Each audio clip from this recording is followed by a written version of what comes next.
Good evening, everyone, and welcome to the 15th and final round of the Automobilista Supercars Championship. My name is Stairs, and it is my absolute pleasure to welcome Madbird back into the commentary box for the last time in 2019. Absolutely, thank you very much, Stairs.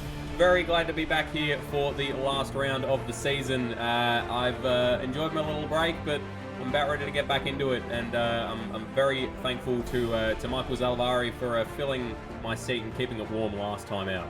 He did a fantastic job, but it is good to have you with us, and all of our audience who've been watching along. We've got a couple of people already in the live chat wishing us hi, and we echo those sentiments. So good to have you along. If anyone is watching along and wants to talk about their favourite memories from the season past, do chuck them up in the live chat. We're eager to compile a list of the greatest moments of this championship.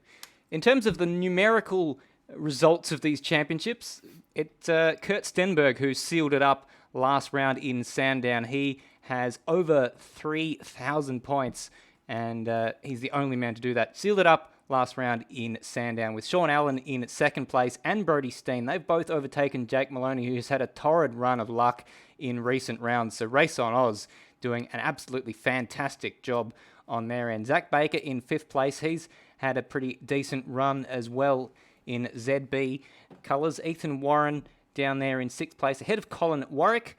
And then we've got Will Devonish for War Race Engineering, another guy who's been a consistent points getter throughout the year. David Nenadic with a couple of podium finishes in the Endurance Championship. Endurance part of the championship has had an absolutely stellar run of late as well. And Aidan Schultz for Team 11 rounds out the top 10 as we turn our attention now, Madbird, to the team's points.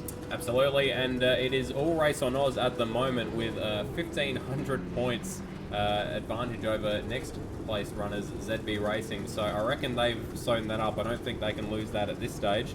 That is a hefty advantage they have. ZB Racing, of course, in second there, and then another 1,000 points back to Astro Altus Esports in third, War Race Engineering in fourth, Trans-Tasman Racing 1 in fifth, followed by Stealth Penrite, that is Colin Warwick's team, and then the other Trans-Tasman Racing in seventh, RSM Racing in eighth, Team 11 in ninth, and Monster Energy in 10th. And I believe that we have just started qualifying, Stairs. We most certainly have, and here are some of the cars on their outlap. So 10-minute session for the first of two races tonight, 47-lap races. So after the Endurance Cup, that'll be a bit of a change for these guys, going back to a two-race format for the night.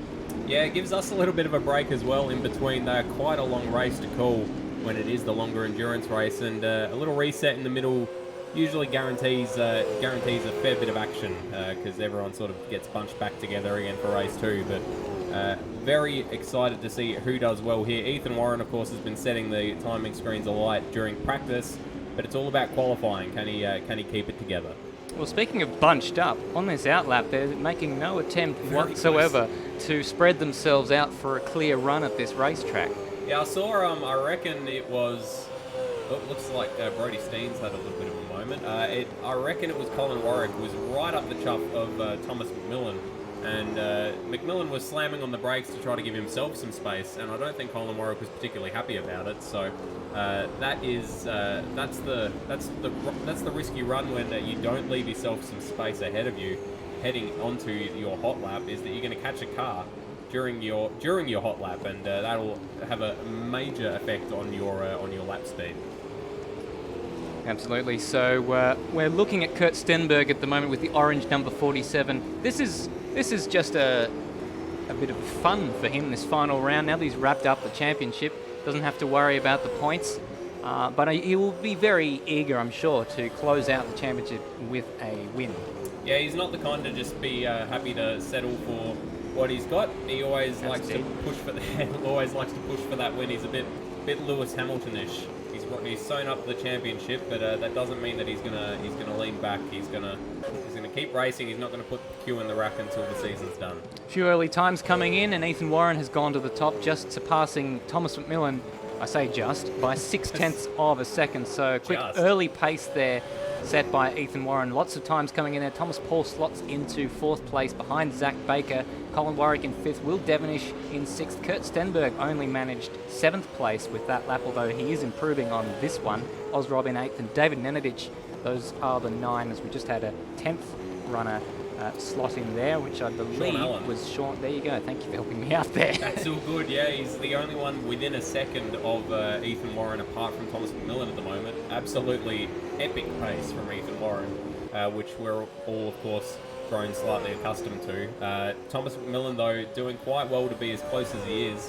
After winning last time out, I hear. I unfortunately didn't witness it as I was overseas, but I'm very glad to see him get a win on the board. Yeah, long overdue and well deserved, and my apologies to him for making a mistake on the broadcast, which meant that the interviews didn't go to air, but rest assured, viewers, he was absolutely delighted with that win, and so he should have been. And Kurt Stenberg should be absolutely delighted with that lap. He's gone up into 2nd place ahead of Zach Baker, who's also had a personal best. They have set Kurt Stenberg and Zach Baker have actually set the exact same time. Goodness gracious, man. They are 0.565 of a second behind Ethan Warren, the both of them. So now that's an interesting point, because in Formula One terms, when two people set the identical time to the millisecond, the person who set the lap first is the one who gets the highest honour, or they get ranked ahead of the other. But Automobilista does actually measure times beyond the millisecond to tens of thousands of seconds,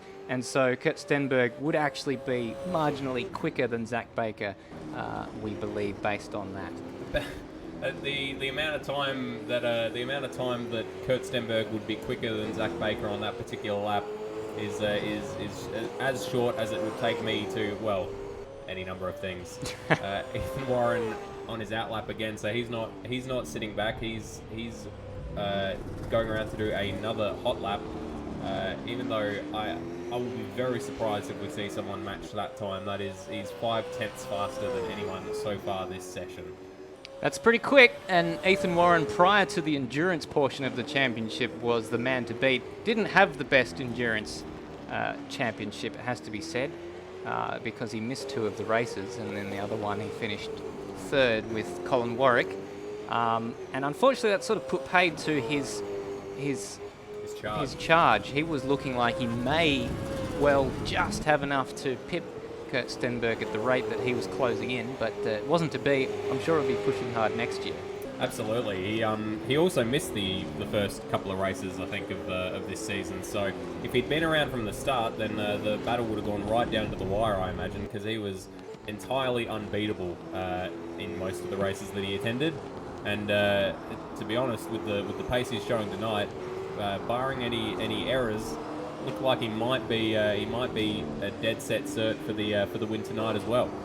Yeah, I neglected to put the results in front of me tonight, but he did have quite a number of victories, more than his brother, but his brother Dane collected 3 wins at the start of the series, so the Warren brothers between them have a fair share of the chocolates throughout this year. Yeah, more chocolates than the Easter Bunny. That's right. That is very much true. Well, I can't add anything to that, so we'll just move swiftly on. But Ethan Warren, speaking of moving swiftly on, has just gone 1/10 of a second faster and puts that elusive pole position just slightly further out of reach. Thomas McMillan, in the meantime, has gone up into 2nd place, which pushes Kurt Stenberg and Zach Baker on almost identical times down to the 2nd row of the grid. Got Jake Maloney still in the pits. Hasn't gone out to do view. That's an excellent view of a white box. We'll get a better one. He hasn't come out to set a lap time, and if he doesn't get out there in the near future, he probably won't do. Only 2 minutes and some change left in the session. He is another one who, much like Ethan Warren, is championship hopes sort of just faded away. He's had a few races with some technical issues and missed a couple of races, and as a result, what looked like it was going to be a tasty battle down to the wire has failed to materialise. Now we're looking at a replay of Mark Pickett, who I believe has had a bit of an issue. Oh, the say the least. Bit of an issue. Oh my goodness, that So that curb, we saw that was the case in Sandown and the Gold Coast. The curbs created a bit of an issue for some of the drivers, and certainly that is an example. There's a bit of an issue. Quite like that that camera angle that it switched to, where you could just see him slide across frame. Almost hope that happens in the race. I think it'd be quite amusing. Ethan Warren's gone quicker through the first part of this lap, so although he's backed out of it. So if merely to flex his own muscles, he's done a 13.1 in the first sector, which is about 0.2 of a second faster than McMillan managed on the lap that he's currently on. Yeah, we missed that. McMillan jumped up into second ahead of Kurt Stenberg and Zach Baker, so he couldn't quite match their lap times exactly the way that they did. That would have been quite entertaining, but instead he had to settle for going about 0.04 of a second faster. Well, good on him. Joel Smith asking, is this Le Mans 1955? I imagine that's in a reference to the rolling car? Yes, most likely. The, of course, horrendous incident that occurred in 1955, which has been immortalised by a short film I saw earlier this week. Oh. I haven't actually gone into any further detail into that one, but the incident in which a number of people in the crowd were unfortunately killed. Let's look at something that isn't the pit lane. Here's Thomas McMillan giving himself a bit of space. And back in the Pleb Simsport colours, we've been used to the endurance colours for the last 3 rounds, but back into their usual liveries for this final round of the year. Yeah, and Pleb Simsport seems like a bit of a misnomer for Thomas McMillan, because he is no pleb behind the wheel. Speaking of people who are no pleb behind the wheel, Jake Maloney has also emerged from the pit lane, so the beast has awoken. I'm not sure if he's going to have enough time to get around to start a hot lap. He's got 10 seconds. He's about to make it. Yeah, he's going to do it. He's left it to the very last minute, and he's got no one bar his teammate ahead of him. Let's take this opportunity to go on board with Jake Maloney and get a look at this racetrack. So this is the uphill section there. You can see Kurt Stenberg there getting out of the way at the top of the hill, and then down the Esplanade through turn 3, 4, 5, 6 and 7 into what could be described loosely as the staircase section. I mentioned that in Surfers Paradise. It's of course what they refer to the 90-degree angle corners in Adelaide as, and a little bit wide of the apex. Jake Maloney, I don't know how many sighters he's had of this racetrack, but now down towards the very, I guess this is technically called a straight, but it's bloody terrifying for a straight if you ask me.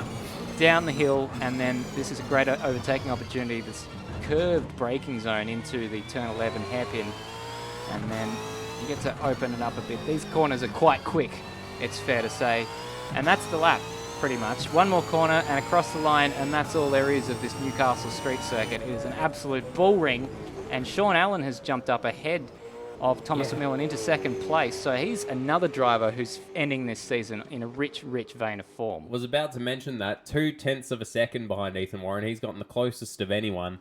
That is blisteringly quick from Sean Allen. So Race on Oz continuing their absolute gripping run towards the end of this season, and just hammering home that team championship that they've got a stranglehold on. Yeah. So what a return to form for Ethan Warren, and what a continuation of form for Sean Allen. Thomas McMillan in third. Jake Maloney went fourth with that lap that we were on board with, and I reckon I saw one or two mistakes from him there, so that just shows that he doesn't need too many minutes to get his eye in. Saw it all on the outlap. Kurt Stenberg in 5th place from Zach Baker, Thomas Paul in 7th, Will Devenish in 8th, David Nenadich in 9th, and Brody Steen rounds out the top 10. Absolutely, 18 runners here tonight, so it's going to be a decent grid. Looking forward to it. It should be a cracker. Our live coverage of the Automobilista Supercars Championship will be back shortly. For more information about the Automobilista Supercars Championship, including race results and official championship points, don't forget to visit the Automobilista Supercars Facebook and Instagram pages for all the latest news and results. To enhance your watching experience, you can follow all of the live timing for each race at rsmclanau.liveraces.com. Welcome to the previous round recap brought to you by Apex Rear Wing.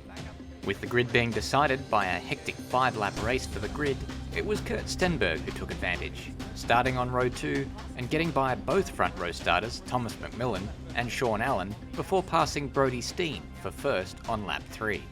Kurt would drive off into the distance to claim pole position as a titanic scrap over second place on the grid took place behind him. Thomas McMillan, with an audacious move around the outside of 6, made it Stenberg and McMillan on the front row for the 3rd race in a row. Off the line, it was Thomas McMillan away from the line best, sweeping in front of Kurt Stenberg at turn 5 to take the lead. Stenberg's efforts to put McMillan under pressure for the lead came undone early with a big spin over the top of turn 6, finding the wall hard and rejoining in 4th place behind Job Stewart.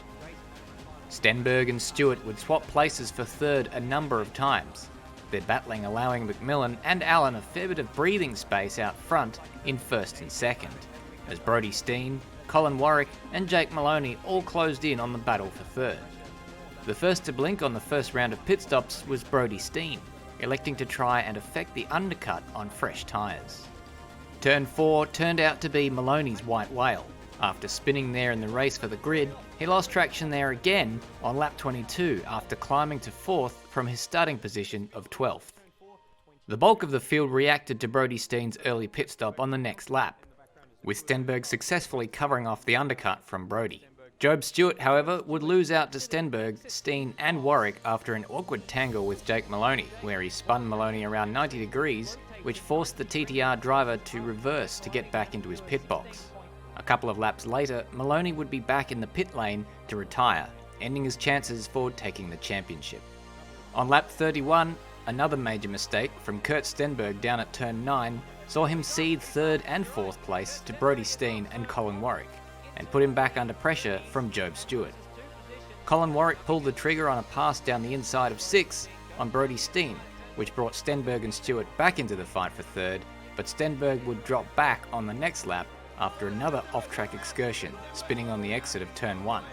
Having seen Stenberg spin in front of him, Stewart continued his recovery after his pit stop mishap by passing Brodie Steen for 4th place on lap 40. Steen chose this moment to get out of the battle for another early pit stop. The early pit stop was successful in getting Steen ahead of Stewart again, but a charging Will Devenish was having a fantastic race and managed to jump ahead of Stewart and put Brodie Steen under pressure. Colin Warwick, meanwhile, was able to run a little longer and just managed to hang on to 3rd, but he had his hands full on cold tyres keeping everyone behind. Will Devenish was crawling all over the back of Brodie Steen, but it all came undone in a hectic series of events. Will tried his luck around the outside of 6. Stephen Birchall, 1 lap down, had a big moment ahead of them as they approached turn 9 side by side. Then Will got spun around by Job Stewart, ending Will's charge for the time being. Brodie Steen, meanwhile, used Birchall's incident to close on Warwick and was able to get past for 3rd in a remarkable stroke of good fortune for the Race on Oz driver. Once the final round of pit stops shook out, Job Stewart managed to undercut Brodie Steen for net 4th place, and very quickly started putting Colin Warwick under pressure, and shortly after that, put him in the wall.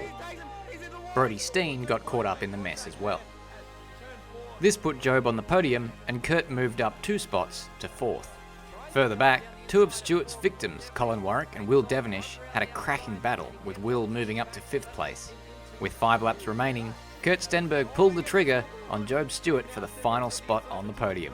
Meanwhile, Thomas McMillan made his only mistake of the race, spinning at turn 4 to allow Colin Warwick and Brodie Steen to unlap themselves.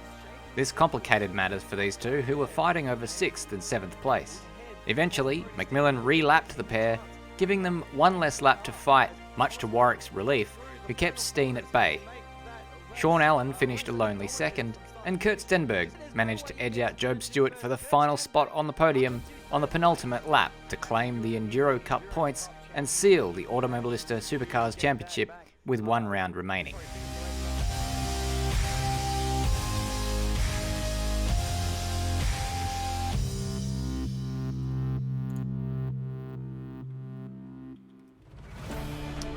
Welcome back to Newcastle for the final round of the Automobilista Supercars Championship for 2019. We're about to get started for race 1, which is a 47-lap race around this 2.64 kilometre circuit. Fuel usage sits around about 3.8 litres per lap, which gives us a pit window somewhere in the region of the laps between 17 and 29. So that's about a 29-30 lap stint that we're expecting in this race. They're about to get onto their warm-up lap, and we're going to bring you all the action. Predictions, Madbird? I predict Ethan Warren off to an early lead, but with that sort of pace in qualifying, Sean Allen might be able to stick with him. I'm not sure, and I reckon it's going to be an absolute cracker, Stairs. Yep, hard to disagree with you there. And that noise you can hear is them about to start their warm-up lap. No. That is they're not having a warm-up lap. They've absolutely confused us in the final round. We've had a huge crash. This can't be real. This can't be real. What is going on? Colin Warwick is around. He is falling down the grid. We've got a full course yellow. So we've got a safety car. If this is, in fact, the start of the race... I feel like this is going to be restarted. I really do, because we normally have a warm-up lap, and the fact that they've all gone at full pace and then had a big crash at the first corner suggests to me, and forgive me for that graphic that says qualifying, it is in fact the race, but the safety car light flashing on your screen would suggest to me that, well, I'm not sure what it would suggest, to be 100% honest. I'm gonna have a quick squiz at our various chats and so on, see if anyone's mentioned anything. Let's have a look. Can't see anything in particular. Well, I'll let you deal with that, but the leader, Ethan Warren, is just coming by on what we believe is the first lap. The safety car is out there. Now there's a couple of cars in the pit lane. I believe one of those was Jake Maloney, and it is in fact Jake Maloney who's come into the pit lane. So that happened also quickly that we kind of missed the start, but there were cars involved in a crash, which believe involved Colin Warwick and Thomas Paul, who he started in, the numbers aren't on this thing, it's about 7th place by my count. So I'm just very, very surprised actually right now that we haven't restarted this already, because I was certainly not aware there was not a warm-up lap. Yeah, we've got Benjamin Rhodes in the chat just saying, yeah, no warm-up lap. Found out about 10 seconds before you did. So that's a damn shame. John McDonald just saying they're all in the fence. They weren't all in the fence. I only saw Colin Warwick and one of the Race on Oz cars. I believe it was Sean Allen, since he's dropped down to 4th in the fence. But regardless, that was an action-packed start that we weren't expecting, Stairs. Yeah, not the greatest. Not the greatest start I've ever seen. So if anyone on the ground has any information about why there wasn't a warm-up lap, please do tell us, because I'm as perplexed as you are right now. Looks like Colin is just coming out of the pits, so he actually had to pit for that damage. Yeah, his car was not tracking particularly well after that incident. He luckily has not lost a lap. He's come out ahead of the safety car, so he will not be lapped. He will manage to catch up to the back of the train, hopefully, and stay on the lead lap. But regardless, that is very unfortunate. What position did Colin start in? He started inside the on the fringes of the top 10. Yes, if 11th counts as top 10. If I'd read the graphics correctly, I could have seen that he's down 7 positions from his start, so I could have extrapolated that myself. My bad. But he is now down into 18th place, and with it all to do, Thomas Paul just ahead of him, also going very slow, and looks like he's going into the pits, so possibly some damage there for Thomas Paul. He is not going into the pits, so maybe just having some issues. Another car in the pits is Aiden Schultz. He's missing his bonnet. So he is, he started in second last place behind Jay Borg, ahead of Mark Pickett. So he doesn't really lose anything. In fact, he's up 1 spot from where he started, despite having made that pit stop. So that's something. He's still ahead of Colin Warwick, who is is there. So Thomas Paul, Aidan Schultz and Colin Warwick all just catching up the back of the train now, which has Jake Maloney at the rear of it. He was another guy who came in. So just those 4 guys, we believe, who make pit stops. Yeah, so a couple of them might be just trying to get some get some extra fuel in, maybe. I'm not sure. I don't think I saw any damage for Jake Maloney. There may have been. Should be a safe one-stop, this one, so I don't know that there's too much benefit in that, so yeah, it would be a bit confusing if that was a strategic choice of them. But we know that Jake Maloney can clear his way up, through a field very quickly indeed. Chris Carr just explaining, no formation lap because Stenny screwed up. So it wasn't something that I missed in the note. I had a huge a huge shock. I thought we're tracking well. My highlights package, given that Sandown was rather a long event, was a longer one, as Colin Warwick sets the fastest lap of the race, which is really not particularly exciting. Yeah, we've got Thomas Paul just catching the back of the train now. But if I finish the point I was making, that the long highlights from the eventful Sandown round meant that that was a bit of a longer highlights package than we normally have, and I thought we're tracking all right to get through the grid before the race started, but alas, we didn't. But I believe that everyone was. We've still got 18 cars, so it should be the way as it was in qualifying. I see Jake Maloney's actually dropped behind Aidan Schultz and Colin Warwick, so looks like he may have had a spin or something. Behind the safety car, that would he's that'd be a bit embarrassing. I'm surely it was a while ago, so I'm not sure if we'll be able to catch a replay. But the safety car's got to be coming in this lap, surely. The lights are still flashing on it. Well, we'll keep an eye on the other monitor and cut to it if it happens while we're looking at this replay of Jake Maloney to see if he did spin. This might have been after it happened. Can't see who those cars are. All right. That's Colin Warwick and Aidan Schultz, I think. Safety car is going in to the pits, so we've got the pack all piled up behind it, and they're gone. That was bloody fast. Yeah, it doesn't take long for Automobilista to throw the green, and Ethan Warren, being challenged by Thomas McMillan into the first corner, leads the way.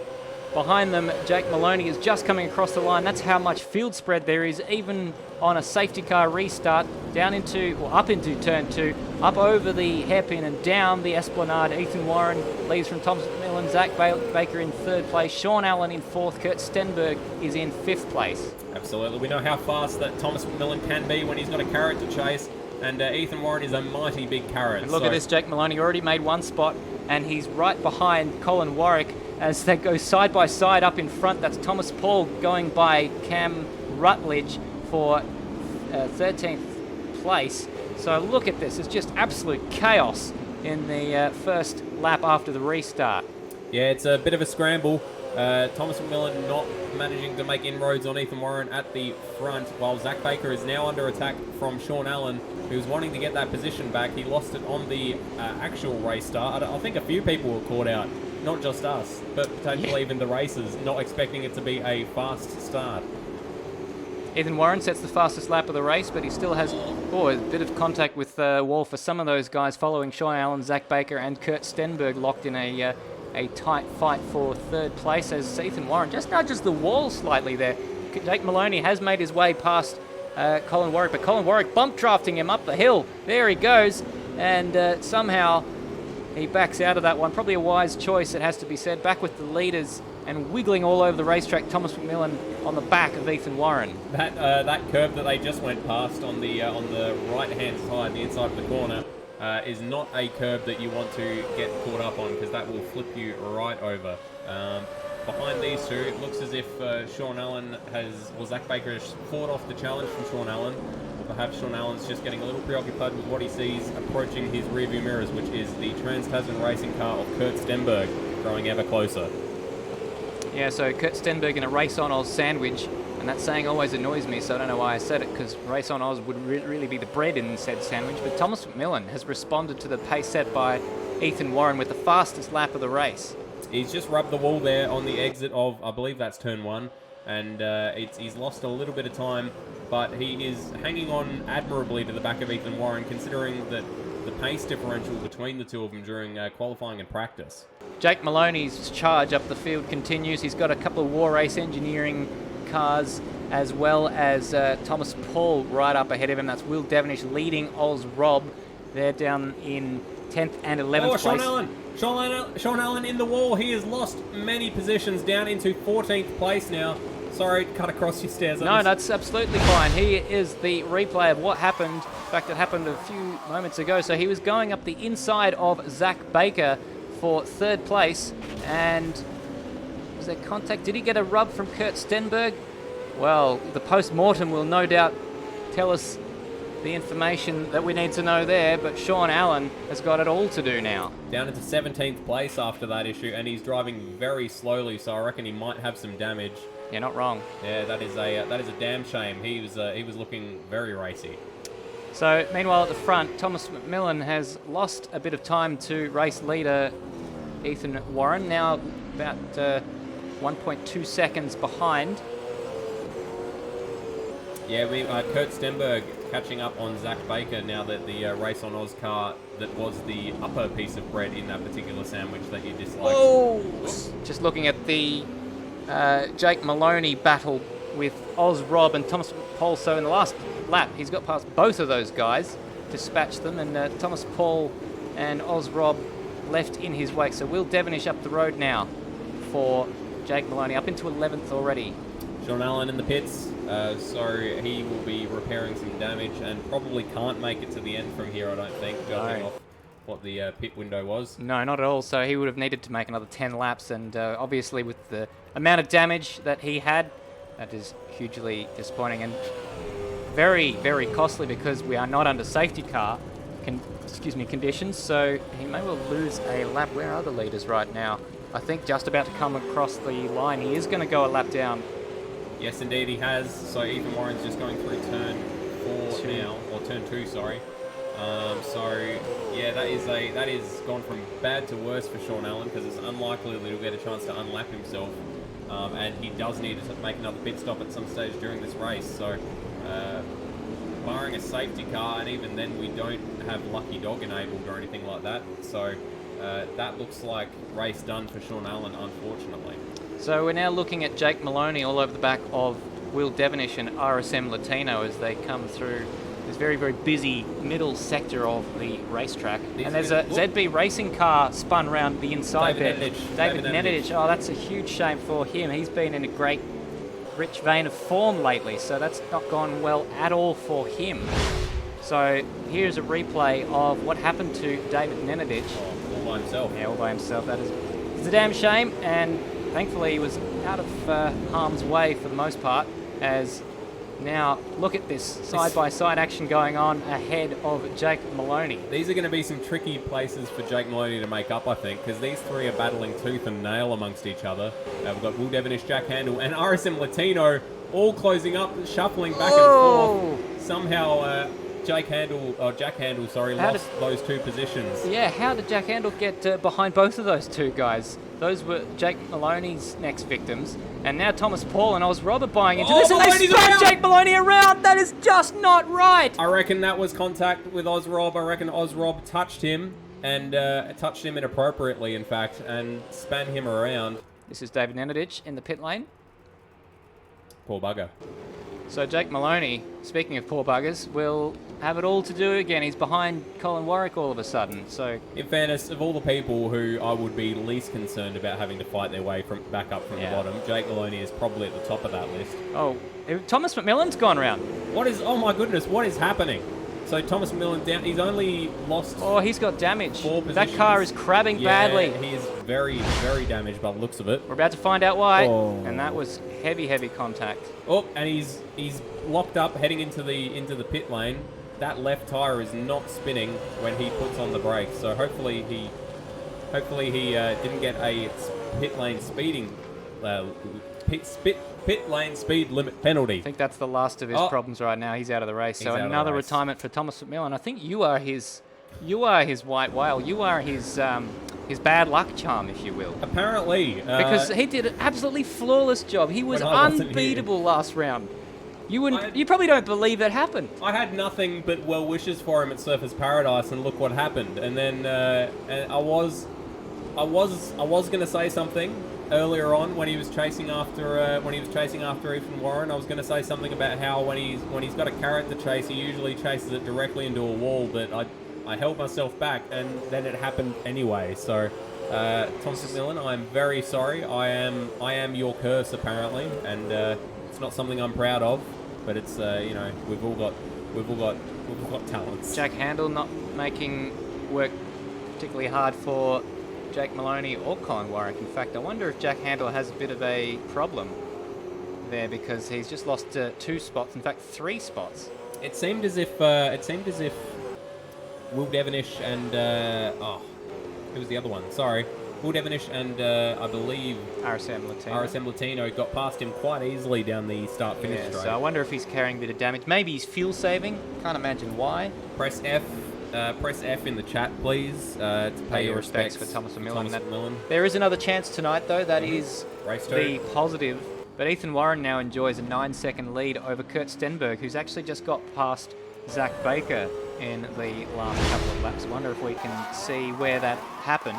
Zach Baker was up into second momentarily, and it looks like Kurt Stenberg has just caught up to him and passed him. I think it was into the hairpin, the second to last corner. Yeah, a bit deep there from Zach Baker as Kurt Stenberg took the racing line and up into second place. But it's a long way to go to catch up to this man, Ethan Warren, who's setting an absolute blistering pace at the front. Absolutely. With that, Kurt Stenberg has found his way up into second place, which he'll be mighty pleased with. Zach Baker still in the podium places in third, and within touches distance of Kurt Stenberg. Kurt isn't immune to having a mistake of his own, or a spin, or 3 or 4. So if he does, Zach Baker is going to be right there to capitalise on it. We'll keep an eye on it. Let's keep an eye on this though. Jake Maloney catching up to back of Colin Warwick, and ahead of Colin Warwick is Oz Rob, who Jake Maloney has already passed at least once tonight, maybe even twice, and he's eager to make that 3 times. Absolutely. He wants to make it a hat-trick. Not the kind of hat-trick you really want, to be fair. If you're Oz Rob, you certainly don't. He looks like he's got the shot down Colin Warwick here. Yeah, Colin Warwick didn't make that too hard, did he? It didn't look like he was finding it particularly difficult. No, he wasn't finding it particularly difficult, but nonetheless, Jake Maloney goes straight through, and Oz Rob is the next victim for Jake Maloney. So let's go through the top 10. Ethan Warren leads from Kurt Stenberg by 10 seconds. Zach Baker rounds out the podium at the moment. Brody Steen, he's having a quiet old race. We haven't even talked about him all night. Mark Pickett, another man having a quiet race. Will Devonish in 6th place. RSM Latino in 7th. Thomas Paul, one of the early pit stop candidates. Not right. Takers, pit callers. Here we go. This is Jake Maloney on the back of Oz Rob for 9th place to make him.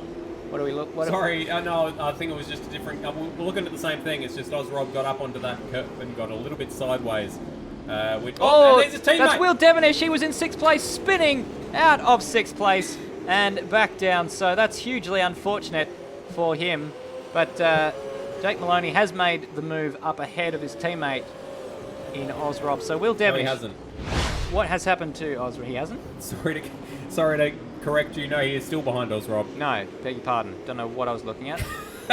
Let's move swiftly on from that and catch the replay. This was Jay Borg, I believe, and Will Devonish. Now, Jay Borg, that wasn't for position. That was a hefty punt. That's a big amount of damage.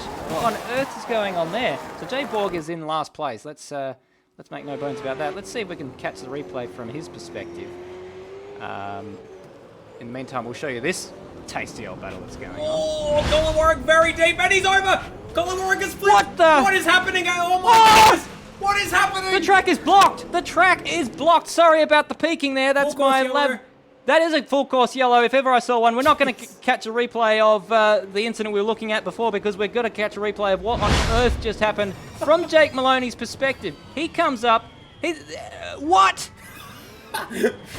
I believe that was Colin Warwick into Jay Borg. Colin Warwick going very, very hot and deep into that corner. Hot and deep, all right. And then just slams directly in, and just loses.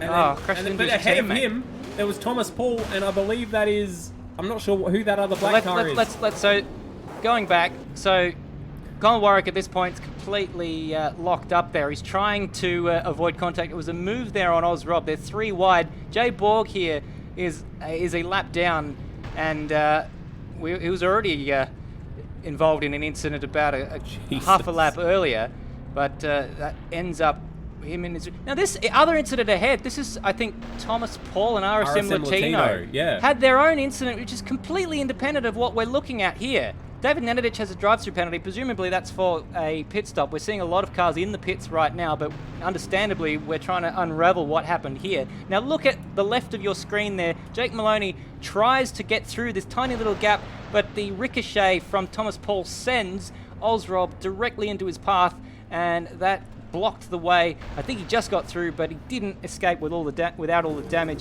Here is a picture of activity in the pit lane. So a lot of cars pitting, pretty much everyone taking this opportunity, because we are almost on the cusp of getting to the end of the race without making another pit stop. By 1 lap, as far as I'm concerned. And so with a bit of fuel saving, people who pit now might be able to make it. I found a replay of the Thomas Paul RSM Latino incident, and it looks as if Thomas Paul just went up the inside at turn 2 and got squeezed by RSM Latino, and that was enough to put his car around and then over. Stock standard incident. Just happened to be another incident involving 3 cars behind. I've dropped my pen on the floor, so I can't write anything down. But look at this. It's a race on Oz 1-2. No, it's not. Beg your pardon, because Sean one of Allen those cars is a lap down. That's Sean Allen, a lap down. So Brody Steen leads the way from Mark Pickett. Ethan Warren made a pit stop, and so that's why he is in 3rd place. RSM Latino is in 4th. Kurt Stenberg, we believe, made a pit stop as well. Ozrob is in 6th place. Now, I don't think he came in, although I don't know why, because he was involved in that accident. Surely he would have had damage to repair. Yes. Apoplectic. Yes to whatever the words that you just said were. Sorry, I was just... Ozrob, he was involved in that incident. Yes, he was. So you would have thought he would have come into the pits. I didn't think he looked like he got away with it mostly unscathed. It was Colin Warwick who outbroke himself, slammed, very well read through, by the way, by yourself, Stairs. Very well analysed. That was some... you should do a 60 seconds to disaster on that particular accident. Well, you know what they say. Disasters don't just happen. They're a train of critical events. Absolutely. Unravel the mysteries. Well, that's what we did. So the lucky dog is in effect, and so Sean Allen's going to get his lap back. So that's very good luck. That thing that I said would not happen has in fact happened. Well, we've had 2 safety cars in the last 17 laps, and that's more than I think you... That's more than I've commentated on. Yeah, well, the safety cars have always occurred when Michael Zalavari or Rhodey in round 1 have been in the commentary box alongside me. The safety car's not immune to a little bit of a collision. It just collided with the edge of the wall on turn 1. Let's get a replay of the safety car. Now watch this. Watch this. Boom. Bit of a scratch there. Just a little tap. Just a little love tap. Speaking of Rhodey, just saying in the chat, the absolute F, Toyota 86 wants their sends back. Which I think is a reference to the accident that happened involving a ute. Server admin, I'm a car saying crash of the season for sure. Well, I think that may well go in the intro video for next year's video. And in fact, if you do have any favourite moments of this season, please do bring them through on the chat, or if you're watching this after the fact, do comment below. We would absolutely love to hear what your favourite moments of the season were. We'll probably chat a bit more about that later on, but there's so much going on right now, isn't there, Madbird? It is. Has Brody seen pit? Is this... No, he because Ethan Warren came in. Yes. And unless Brody Steen came in and just didn't do anything to his car, then I can't imagine why he would be ahead of Ethan Warren. So as far as... Because we were too busy analysing the accident there, as Ethan Warren nearly gets into the back of the lapped runner number 92, which I believe is... No, Mark Pickett is that is for position. He is currently in 2nd place. You're right, beg your pardon. So my apologies to Mark Pickett. So it looks like the safety car's going around again. So for top 10, we've got Brody Steen ahead of Mark Pickett, ahead of Ethan Warren, who we believe is pit. Yep. RSM Latino, who we don't think is pit. Yep. He was involved in that particular accident, as was Ozrob behind him in 5th. Kurt Stenberg, we believe, is pit in 6th. Yeah, because he was ahead. He was ahead of Ozrob. Zach Baker has pit we think. Yeah, because he was next 'Cause he to was Zach behind Baker on Kurt. track, that's Yes, right. correct. Jake Maloney has not pit, apart from that pit at the very start of the race, but he's worked his way back up to 8th. Right behind Thomas Zach Paul, Baker. who was also involved in a separate accident, coincidentally, is currently in 9th. Colin Warwick, who was the instigator of the second accident, is Never 10th. something you want to be described as the instigator of the second accident. Absolutely. My apologies to Colin Warwick, but I'm sure he's not particularly We do. pleased with what's transpired tonight. While we've got a couple of minutes here, the safety car going around the track, we do have old mate Thomas McMillan in the combox with us. Thomas, are you with us? Yep. Beg your pardon, I've got him muted, I'm so just 100% one sure second. you are with us. Thomas, do we have you? Yeah, sure do. What's your read on what's happened so far? Unfortunate to be out of the race. I'm sure you were wishing you were still part of this hectic race.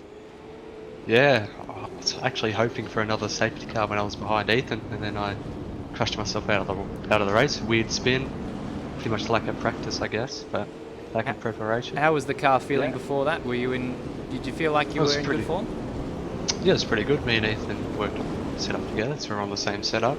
So there's no excuse for me to be slower. It's just lack of practice, I guess. But Fair yeah, enough. Well, it's a thanks for quality joining car. us, Thomas. We're about to get a restart, and the cars are all bunching up behind Brody Steen. It's up to him when they go, and he's taking an absolute age to get started, and it's Mark Pickett who gets the jump into turn 1. Jack Handel gets a 10-second stop-and-go penalty. Overtaken before the line. And so... No, look, he's just come out of the pits. he's come out of the pit, so that's a bit strange. And it's Jack Handel showing in 3rd place. Brody Steen, what's happened to him on our timing screens? He's disappeared. He's still there. We're looking at him. 6th place, beg your I pardon. think there's some funky stuff happening because I'm seeing Cam Rutledge in 1st and Sean Allen in 2nd, and I believe they were catching up to the rear of the train. So, not entirely sure what's happening. I believe that the battle currently between Mark Pickett and Ethan Warren is the battle for the lead. Although the game does not think it's such. Yeah, there may have been some penalties that the game handed out that we didn't see. We know that can happen. The timing is all over the place because there's a 55-second gap between Jack Handel and Ethan Warren, and it's before my very eyes is switching back and forth. In fact, Sean Allen is now shown as the race leader, though on track he's a long way back, and going through on Jay Borg, who is a lap down. Jay Borg's been in the wars today. Meanwhile, Mark Pickett and Ethan Warren are having a bit of a stoush, if I can find them on the track, because the numbers are all over the place. So we'll just let that settle down for a little while, and we'll just call what we see on the racetrack. So this is Ethan Warren having a look at Mark Pickett, and we believe this is for the race lead, Yes. Madbird. Yes, we do. In fact, it's now showing as for the race lead, but Mark Pickett has disappeared down to 5th place. He's now showing as being in 5th, but I imagine that will get itself sorted out. Yeah, we had this happen at Bathurst, didn't we? We did, yes. It was, and it led to Chris Carr Pulling his hair out. having to pull his hair out and undo a bunch of penalties, which I imagine is what he's doing. Yeah, because we now have in fact, 3/4 of the field are showing as a lap down. David Nanadich 2 laps down, although I think that is legitimate because he was in the pits earlier on. But Ethan Warren, having made his way past Mark Pickett, is now in the lead by, 9 seconds. We think that's an actual gap. And now it's showing Brody Steen behind him. No, it should be less than that because it's Mark Pickett who's just behind him, who he's just taken the lead Yeah. from. So once that shakes out... Yeah, but we still think that that gap, a 2-second gap between Brody Steen is real. Oh, yes. Because we can see it, but there just happens to be a car in between those two guys. So bear with us. You can see the +1 laps on the time board are slowly disappearing. Yeah, So, which we the believe is Chris Carr fixing the the penalties. admins are working their magic. Doing God's work. A thank you to Chris Carr. Oh! my goodness! Sorry for blowing your eardrums out, but that is Mark Pickett having an almighty accident there and getting stuck in the wall. Let's have a replay as he lights it up. His rear tyres are already a bit hot as he comes out of that hairpin. Coming down the hill now, and was it a curb? Yes, too much curb. We saw that happen in practice, didn't we, Madbird? We absolutely did. We saw a couple of cars do that in practice. It's only a matter of time before it happened in the race. He's got going again. Lost a bunch of spots. He's down into 5th place there, which is probably legitimate now that the top 9 at least, we reckon, have been cleansed. And it's sort of business as usual now for Ethan Warren. He's Whoa. got a 4-second gap. Speaking of business as usual, look at this battle going on down there in what goodness knows position that is. That is Colin Warwick, Aidan Schultz, and was it David Nenadic? No, Zach Baker. No, David Nenadic. He's the one who lost his bonnet, unless we also had Zach Baker lose his bonnet. No, I believe that is just Zach Baker who is missing his bonnet. No, it is David Nenadic. Do apologise.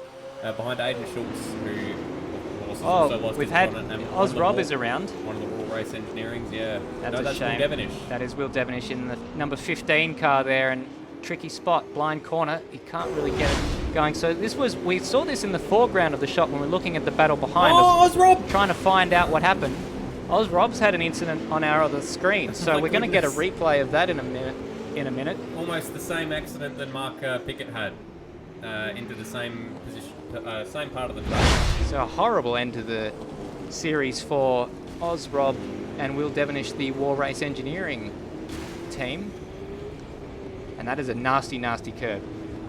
It absolutely is. It looks as if everything has been shaken out now. We've got no +1 laps left on the timing screen. Time for one of our patented stock takes, Madbird, isn't it? You want me to take us through, Stairs? Take us through it. So we've got Ethan Warren in the lead with 6 seconds over second place man Kurt Stenberg, who's just taken that second place. Maybe we better focus on this battle before we finish our stock pack, because this is 4 cars battling over second place. Kurt Stenberg, Zach Baker, Brody Steen and Jake Maloney involved in this stoush. Brody Steen lost 2 places there in the course of 2 corners.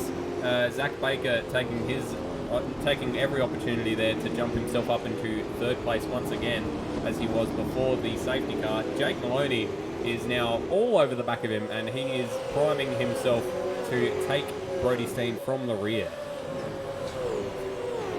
Thanks for throwing back to me with that. This is Jake Maloney going down the inside of Brody Steen, and an absolutely class move from the TTR driver.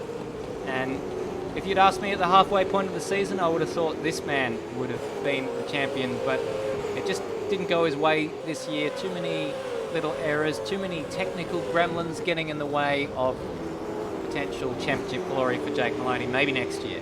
Maybe next year, of course. It is.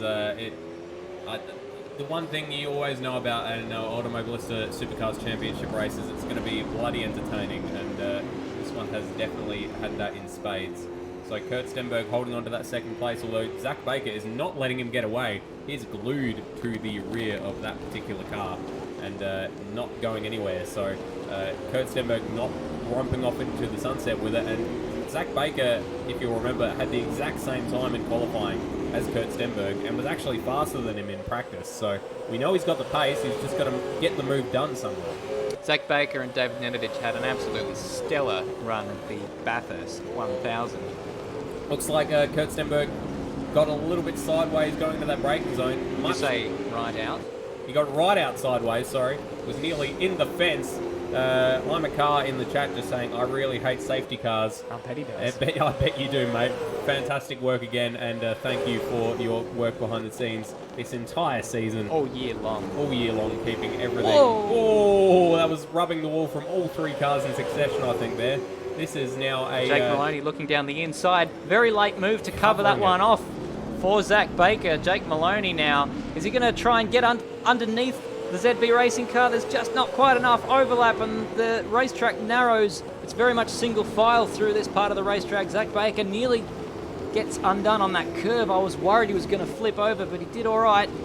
Jake Maloney will have to try again. Mark Pickett with a drive-through penalty. That's undone. A lot of good work from him. Speeding in the pit lane, I imagine. Zach Baker is now in a Trans-Tasman Racing sandwich, which is a term that you dislike, and Zach Baker is doing his best to work his way out the top of that sandwich like a particularly pointy piece of bacon. It's a Zach Baker sandwich. It is a Zach Baker sandwich. Because you don't call it a bread sandwich.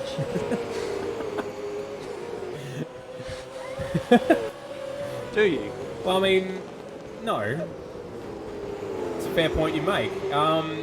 So this time last lap, Zach Baker made a very late move to cover off Jake Maloney. Ooh. Looks like this time Jake Maloney not close enough to have a go. Well, I thought Zach Baker was going to have a go on Kurt Stenberg there. Just not enough. He's gained so much time over the... Because he was a fair few car lengths further than this, back behind Kurt Stenberg this time last lap. Speaking of gaining so much time, Ethan Warren has already got up to a 10-second lead. That's almost what he had. In fact, yeah, almost what he had before the safety car came out the first time. Are you surprised Second when you time. look at how much these guys are taking time out of each other? Yes. They're all No. over each other. Not surprised. In this Zach Baker sandwich.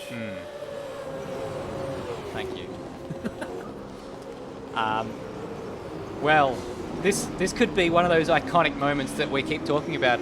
List your iconic moments of the championship, ladies and gentlemen, and we'll go through, we'll trawl in the summer and compile them into something for next year's championship. But this may well end up being one of those highlights, Madbird. I reckon this is some absolutely gripping racing from all three of them.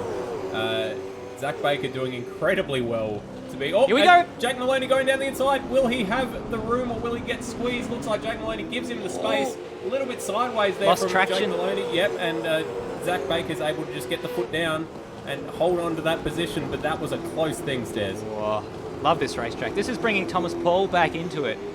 But that was a late move from Jake Maloney because he telegraphed the move the lap or two ago where Zach Baker covered him off, and he's like, well, if Zach Baker's going to do that, I'm just going to have to take him by surprise. And I think he did take him by surprise that time, but just a little bit of rear, loose rear on the exit, and that was all that Zach Baker needed from Jake Maloney to get that position back and stay ahead. So this is absolutely great. Yeah, he was like an old man who just had an enema, was Jake Maloney. Incredibly loose rear coming out of turn 2, and hopefully for him doesn't occur again. Potentially, David Nenovich has he's not retired. He's 2 laps down. Mark Pickett has retired. Zach Baker covering it off again. Inside line from him. Jake Maloney's going to try and drive around the outside. There's absolutely no way through. Bumps him as they come out of that hairpin corner, and that is starting to become a little bit of a frustration for Jake Maloney. Kurt Stenberg is loving it because it's sort of keeping their attention off him. That was a late move there for Jake Maloney. We saw in the real life race that was a fantastic overtaking spot, and one where you can take people by surprise. But Jake Maloney just wasn't quite close enough. He's actually lost out as they come down this back straight, I say with inverted commas, and Jake Maloney will try again. Zach Baker closes up so much on Kurt Stenberg through that hairpin. It looks as if he can just go a little bit faster through the apex, whereas Kurt Stenberg has to brake a little bit later. Jake Maloney much closer to Zach Baker heading onto the start-finish straight here. Fantastic camera angle that, although we cut away from it incredibly quickly. Well, we do. And Zach Baker is doing incredibly well to cope with this pressure of having 2 of the best races. As Jake Maloney goes down the inside, does he have the pace to get it up alongside enough? It looked like he's still a bit behind. Zach Baker, whole shot around the outside. Oh, a little bit loose. Will that cost him? Jake Maloney, though, just couldn't get the traction. He had to take the much, much tighter line. It's very, very acute on the inside there, and he couldn't get to the next corner first. There is a lot of trust between these guys moving back over to retake the racing line when you've just had a car beside you through that twisty section, because if he was still there, then Zach Baker would have been in the wall, but Jake Maloney knowing better and giving him enough space to pull back across onto the racing line. Now Zach Baker right on the back of Kurt Stenberg going into this hairpin. Kurt Stenberg is caught up to RSM Latino at the very worst place, and it looks like he was taking it very cautiously, and now Zach Baker is right behind him heading onto the start-finish straight. So Jake Maloney's got all crossed up somewhere and lost a huge amount of time, so all of a sudden Zach Baker is right in with a shot of reclaiming that second place that he lost to Kurt Stenberg earlier in the race. He just doesn't seem to have the pace, even with the slipstream down into turn 2 here, to get the job done like Jake Maloney's been doing on himself, or been trying to do on himself rather. But he just has so much more pace throughout the rest of the circuit. He's got to find somewhere where he can squeeze through on that TTR car. Yeah, I think it's very much a case of these guys having their strengths in different parts of the racetrack, and certainly out of turn 2, Zach Baker couldn't equal Kurt Stenberg. If anything, he had to get him down into turn 1, but he just wasn't really close enough. He certainly lost ground out of turn 2, though. So Zach Baker now. What has happened to Jake Maloney? He hasn't really closed up on this lap. Yeah. Oh, completely out of... Oh, he will now. Zach Baker very deep into the hairpin, and lucky to very well done to keep it out of the wall there. And if Jake Maloney hadn't had a scrappy couple of laps, then he could have easily been all over him. Then he's actually falling back into Thomas Paul a little bit in 5th place. So I wonder what's happened there to Jake Maloney. I haven't seen any contact, no damage or anything. He's just fallen off the pace a little bit. John McDonald in the live chat saying Scaife Bingo at Bathurst was a highlight. Not sure how I put that in the montage video that we used for the intro, but we appreciate that you appreciated that, John McDonald. It was a great deal of fun, the Bathurst 1000. Absolutely. So it's all calmed down a little bit there. Let's see what else we can find on track. There are other battles that we have neglected throughout the course of this race. This is Aidan Schultz and Colin Warwick, who currently sit in 6th and 7th place. They have about 10 seconds over Jack Handel and Will Devenish, who themselves are not too far away from one another. About a second separating them, not as close as the battle we were just watching, but I suppose this could serve as our stock take that we were having. Do you want to pick it up from 9th with Will Devenish there? Absolutely. So, as we talk about doing a stock take, Will Devenish goes up on 2 wheels, and suddenly we're not thinking about doing a stock take anymore because Brody Steen right on the rear of him, heading through this staircase, and no. Goodness me, no. Oh, no. I think that might just be us, Reckon ladies and we're good. gentlemen. Yep. Fingers crossed, touch wood. Huge lock-up from Jack Handel up ahead as Brody Steen goes down the inside of Will Devenish, but can he get it stopped? He was completely out of control, locked up on the inside. Will Devenish tries to drive back underneath him, but it's Brody Steen who gets to the next corner first, and he will hang on to 9th for the time being as Will Devenish is diving into the pit lane. Absolutely.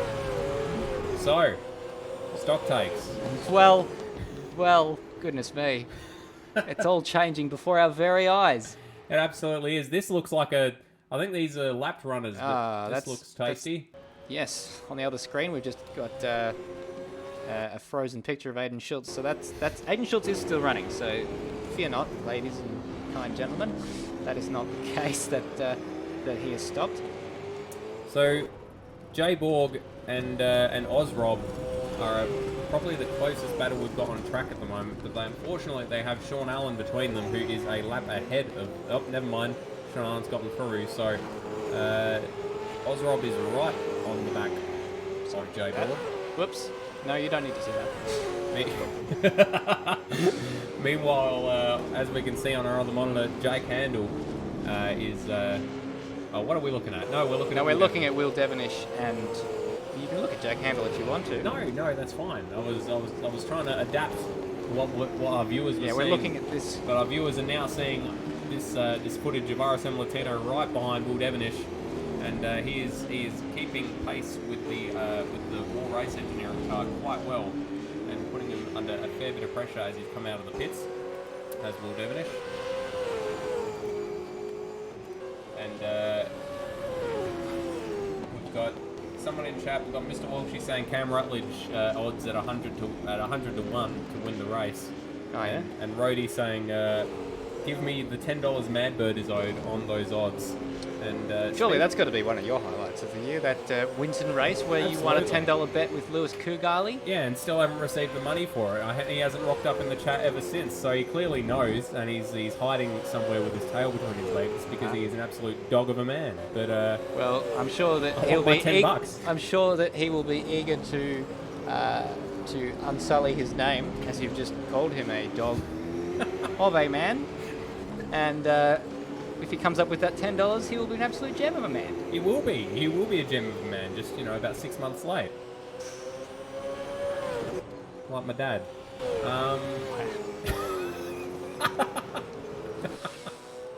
So this is a bit of a tasty battle between Will Devenish and RSM Latino. Oh yes, let's go back and look at that. As I was saying before. Just trying to fix some issues. Not much has changed. Not much has changed we've got that back. in the meantime. and it looks like we don't have a frozen picture of Aiden Schultz on our... No, that is a non-frozen picture of Jack Handel in 9th place.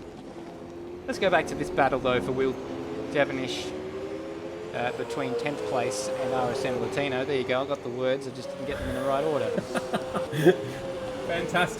Fantastic work from us all. We're on lap 35 now of 47. Now, so big brush of the wall there for RSM Latino. Now, who is that coming out of the pits? Jay Borg. That's Jay Borg. No, he's a lap down. Well, it's 2 laps down on the leader, a lap down on these gentlemen. In fact, 2 laps down on these gentlemen. Now that they've come out of the, now that he's come out of the pits behind them. We missed. I'm not sure if we saw. No, Jake Maloney is DNF'd.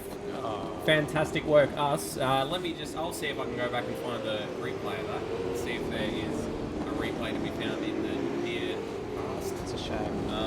So I was looking and seeing that that Zach Baker was not under pressure anymore, and that would be the reason why. So Zach Baker still in 3rd place, still within a couple of seconds of Kurt Stenberg, but no longer with the other TTR car of Jake Maloney behind him. That lack of pressure now will allow Zach Baker to just get on with it. Thomas Paul is solid 6-7 seconds behind, so he can just focus on seeing if he can do anything about Zach Baker. So looks like Jake Maloney just pulled into the pits. he might have had a crash before that. We're trying to dig up the replay for that one, ladies and gentlemen. We'll try and bring it to you as soon as we can. In fact, he had an off somewhere down at the Esplanade somewhere. He got on the curb. So here is the replay of how Jake Maloney's race came to a premature end. So just It's that curb. It's that curb again. Oh, Must have And got a it's straight lot of damage. across. Yeah, he was still going unabated speed. There isn't a lot of runoff in that escape road, and it appears that he hit it way too hard for him to consider continuing this race. it's a damn shame. The entire half end of this, the end half of this, the latter half of this season. There we go. Hasn't gone to the letter that he would have written for himself at the start of the season. No, it's been an absolute shit in a handbag for Jake Maloney. It's been a what in the handbag? Sorry. Well, it hasn't been good. Let's just put it that way. Certainly, if I opened up my, not that I have a handbag, but were I a nice young lady who had a nice young... Or you could have a man bag. I could, yeah. You could, like Joey Tribbiani, of course, in that one episode of Friends. Or a European carry-all. Yes.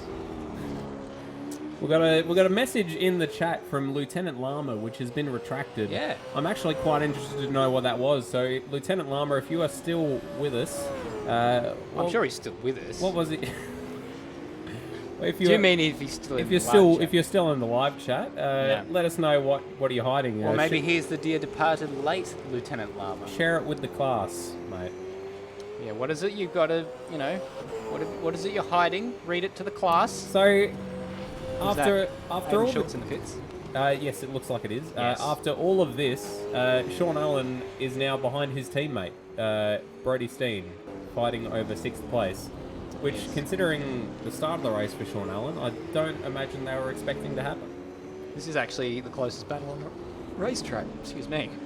Not sure. I don't know what their etiquette is, how hard they like to fight at being teammates, but Sean Allen has... I don't think it's controversial to say he's had more pace so far this round. So it would be wise for Brody Steen to just let him through and get on with it, but... He really is... Oh, dearie me. Well, he's done it. I'm not sure if that was intentional or not, but it's... Oh, my goodness!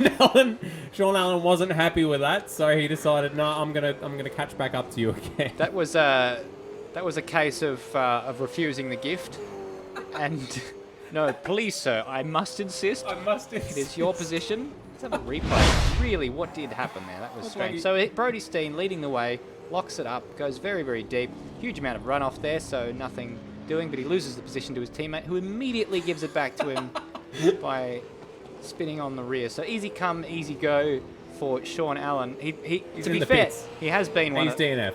Oh. That was enough for Sean Allen. I wish we hadn't made fun of him now. That's a huge shame. I reckon he is carrying a bit of damage. He was one of those cars that was a lap down, got that back under the safety car with the lucky dog, and but he's pissed that up against the wall. Yeah, he has sprayed sprayed it. That's not a to- fair comment. up I dead, don't know like. how damaged that car was. He was still catching up on Brody Steen though, so Yeah, well, he was, being the operative word. Yeah, well, yes, correct. Jeez, Brody's all out of control. This is, again, 2 laps in a row going deep at that hairpin. So I think he might be carrying a bit of damage too. He just doesn't know when to brake. There are boards for it, mate. All of these guys are faster than you and me, mate. Oh God, yes. Oh, Ethan don't Warren, know in it. fact, has just gone deep. Oh, and So Will Cavendish into the wall. Ethan Warren is certainly not immune to it, and he's better than anyone in this particular event. Anyway, here he is, coming down the hill. It is a very tricky braking zone. It's going downhill, it's going left, it's going right, mostly going left when you get to the braking zone. Didn't help Maybe that there were- distracted by some yeah. smoke signals up ahead of him. A couple of lap runners ahead of him locking up, which probably wouldn't have helped. Easy to do, easy to do. Got 7 laps left in this race, and quick. everyone's falling apart from what I'm seeing. Bit of fatigue late in the year. I'm sure they've slept during this year. It is late in the year, isn't it? We've got Stairs. Yes. A month from now will be Boxing Day. I suppose so. Well, and, I know and, so. and 2 months from now will be in the next decade. It'll be your birthday. Oh, fuck. Ah, great. We're going to get through the last round without an F-bomb, but you've done it. So just chuck Well- that in your Madbird bingo, ladies and gentlemen. My bad, you know. When you describe something as a shit in a handbag, I thought all bets Ah, were yeah, off. my apologies. The Assetto Corsa Aussie Down Under series saying maybe there's oil on the road. That would explain. Yeah, something. Automobilista does simulate oil on the road, doesn't Yes, it? definitely, Yeah, yeah. absolutely. It's so much better than the Assetto Corsa. Especially that new game with the Italian name. Yeah. Yeah, that's an absolute. Well, cropper. Assetto Corsa is Italian. Well, It but means like, racing setup. It doesn't. does it really- actually? Yeah, it's not No? really as exotic when you say it, not in Italian, does it? Well, does Automobilista mean something in Brazilian? I'm sure it does. I think Or it is- just means car. So car motorsport simulator. That On makes a Brazil. huge amount of sense, actually. Although, Sean Allen saying, "Well, that was a terrible race. Lucky there is another." yep, that's Quoting the Yoda thing. there. Everyone, oh, Brody's. That's let's go back to a replay. that Will There Devonish? was another War Yes, it Race was. engineering car in the wall, which we saw from the camera that was carrying Brody Steen around the racetrack. Strange way of putting that, but here it is. Gonna come, no, next corner you're gonna see a War Race engineering car right there. So that's going to be quite a heavily damaged War Race engineering car now. Will Devonish, the last man, 1 lap down. Assetto Corsa Down Under series just saying it handles a lot better than Automobilista. I disagree. Oh dear, another incident for Will Devonish. This is not a replay, not ladies. This going is well. live images. I think that's just the texture of the track, but it looks almost as if his car has made some incredible grooves in the track. He wasn't even pushing. Look at the damage. Completely locked up front left there. But you And see what I he mean was about completely powerless. the texture on the road there? It looks like his car is scraped the very surface of that road. Yes, that is exactly what has been simulated there. Absolutely. All the way to the wall. And even on the inside there. Didn't know he'd been inside there, but that's Will Devonish. He's now in the pit, so he's attempting to get that repaired because Why not? points go down to And I mean, let's oblivion be in honest, this championship, so- in 2 laps' time, he might very well be on the podium. This could be important. He is in the top 10 in the points and could be at risk with people like Aiden Schultz, who are behind him, not too far behind in the championship, that they will gain on him. So he wants to stay inside the top 10, so any points he can get today will be valuable. There we go. That was a bit of talk that was actually about the race. Very good. Ethan Warren now has 17 seconds over Kurt Stenberg, who is pretty safe in second place if he keeps it on the black stuff from this point onwards. 4 laps to go. And Zach Baker is really, really struggling Good with drift. that car. It was a good drift, but I don't think it was intentional. I think that car was just trying to get away from him, and every opportunity, that hairpin has been a real sticking point for him tonight. It absolutely has been. Thomas Paul in 4th place, about 20 seconds behind 3rd place man Zach Baker, with Colin Warwick, I would say for company, but not really. He is. Will he is- Devonish gets a drive-through Oh, penalty. God. penalty Going from that bad to worse. it was a long time repairing that damage, and to compound his woes, he will be taking another tour of it. He is now last 3 laps down, but 14th place will still get him a handful of points. Absolutely. Just bring it home. It's only a couple of laps to go. Yes, And as Sean Allen said before, someone obviously said to him, "But this was our last chance." And Sean Allen said, "No, there is another." Hello there. Zach Baker is quite comfortable in third place now that Thomas Paul is 20 seconds behind him. Now, that's not for... Sorry, I was just Mr. Walshy, Brian Walsh in chat, just saying Automobilista is almost as good as Need for Speed. Almost. With that little, that gesture with your hands, you know, like when you're saying someone's got a tiny appendage, you do that. I thought you almost. I thought you were gonna. Almost. I thought you meant like the little where you hold your finger up and then you make it droop in a way that that signifies penile dysfunction. Is that a thing? Well, erectile dysfunction is the word. The phrase that I was looking for. The penile covers all bases. Because like you go up to a guy and you say, "Have you heard about Dave? I hear he's a bit." Never happened. Automobilista in English means motorist. Thomas Paul is in the action, but a lot of these cars are not for position. In fact, none of these cars are for position. So this He's is just found himself. Will Devonish is 3 laps down on the leaders. Thomas Paul has just got past Cam Rutledge, so he's a lap down on 2 laps down on the leader. And the other car involved in this little stoush is one of the Penrite cars. I believe it's Jay Borg. Jay Borg and Cam Rutledge. That is actually for position. So we do have a battle to watch. Let's try and catch it. There it is. Whoa. Jesus, I heard someone slam the wall. Yep. My goodness. So Cam Rutledge, who has odds of 100 to 1 to win this race, he's going to have to get a move on if it's going to happen. David Nemedich is retired. So that's a position for Will Devonish to get back. Sorry to cut across you for that little piece of information. That's at least your information was useful. Termo just advising that Automobilista in English means motorist. Really? I don't feel like Automobilista is an English word. No, I don't think that's what he's saying. I think it's a Portuguese word. Oh, so it's the English meaning of it is motorist. Motorist motorsport simulator. So, as in Automobilista, I guess adding a to the end of the word makes it, the person who does it. Do you know what I'm saying? So it's motorist motorsport simulator. Here we go. This is the move on Jay Borg. Side by side with Cam Rutledge, gets through into 11th place. Very well done there for Jay Borg. He's had a bit of a hairy race with that particular incident that he had with Colin Warwick. Not really his fault, in fairness. Colin Warwick just absolutely pile drove him into the wall. But teammate as well. Teammate, yeah. That's not what you want. He was involved in a crash before that where it looked like he crashed into the back of Will Devonish. Was it Will Devonish? It's hard to remember all the accidents. Speaking of Colin Warwick, we've got another spicy battle between himself and Brody Steen over 5th place. Oh, goodness. We've Brody also Steen got the race leader on the last lap. That's really come up on us very, very quickly indeed. It has. Absolutely has. So we'll cut back to him when he comes across the line. But here is Brody Steen trying to fend off Colin Warwick for that 5th place. He just gained that position through the hairpin, so I'm not sure if Colin Warwick is carrying some issues. This will be their last lap. This will be. So if he's going to get it undone, Colin Warwick will have to do it. Ethan Warren now. coming across the line to claim race victory, and did that almost at ease. Yeah, apart from a couple of laps where he had Thomas McMillan right up his chuff, he seemed to be pretty cash. So Kurt Stenberg's going to come across the line to finish second. Lonely in the end, but it was certainly not the full story for Kurt Stenberg. And Zach Baker will end up a distant 20 seconds behind Kurt Stenberg. And that car is not handling well at all. He did very, very well, actually, to bring that back, considering how clearly damaged it is. And good job from Zach Baker. Another good result for him. Thomas Paul coming home in 4th place. He's only a few seconds ahead of this Brody Steen-Colin Warwick battle. And Brody Steen has managed to hold off Colin Warwick and has in fact lapped Cam Rutledge as well into the as part of his little reward on the last lap.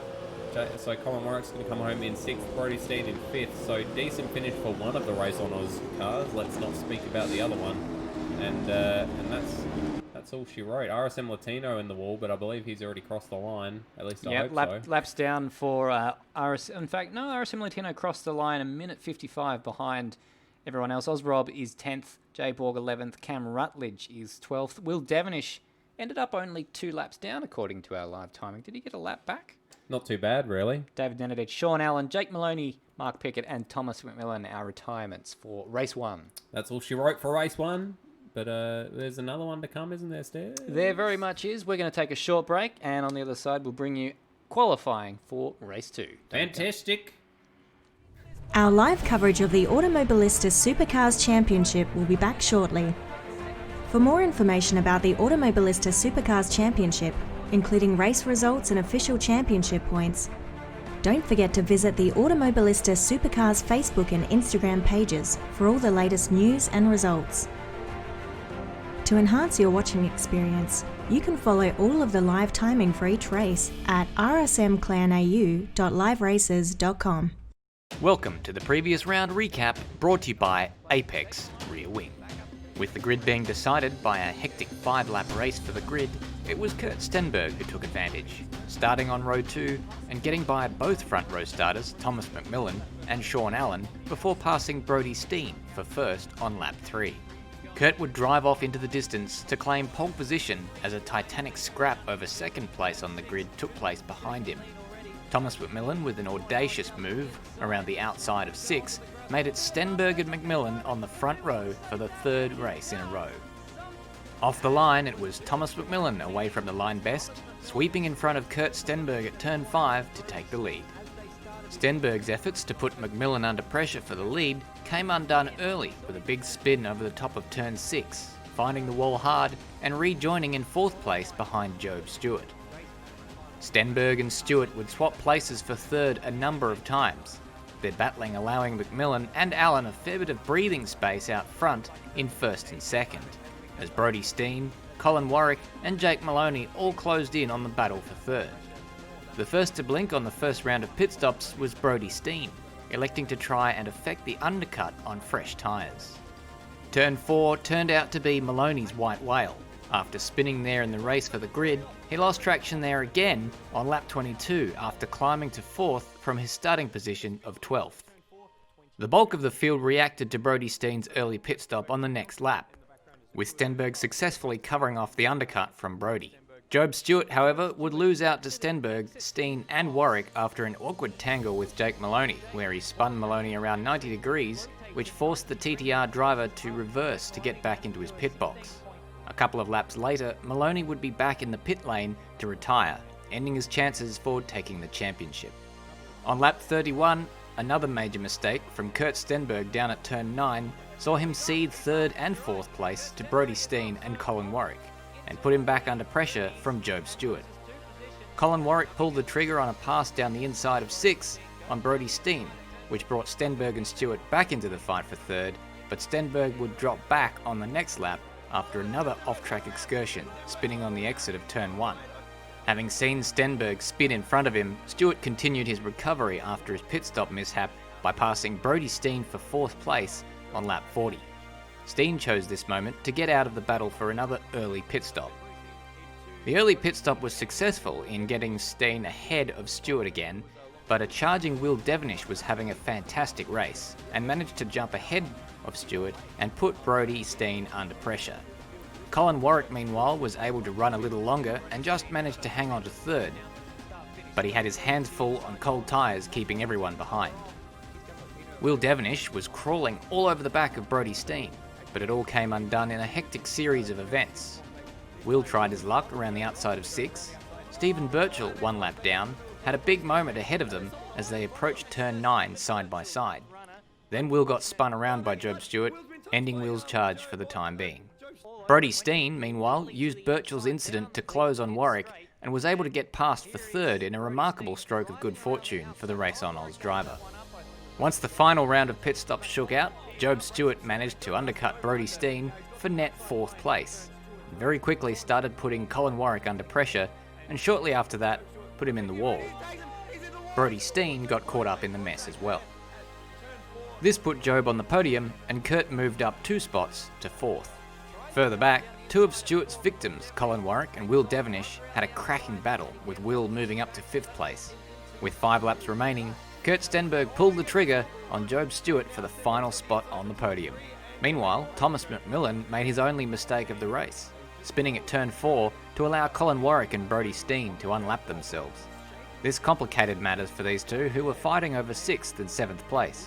Eventually, McMillan re-lapped the pair, giving them one less lap to fight, much to Warwick's relief, who kept Steen at bay. Sean Allen finished a lonely second, and Kurt Stenberg managed to edge out Job Stewart for the final spot on the podium on the penultimate lap to claim the Enduro Cup points and seal the Automobilista Supercars Championship with 1 round remaining.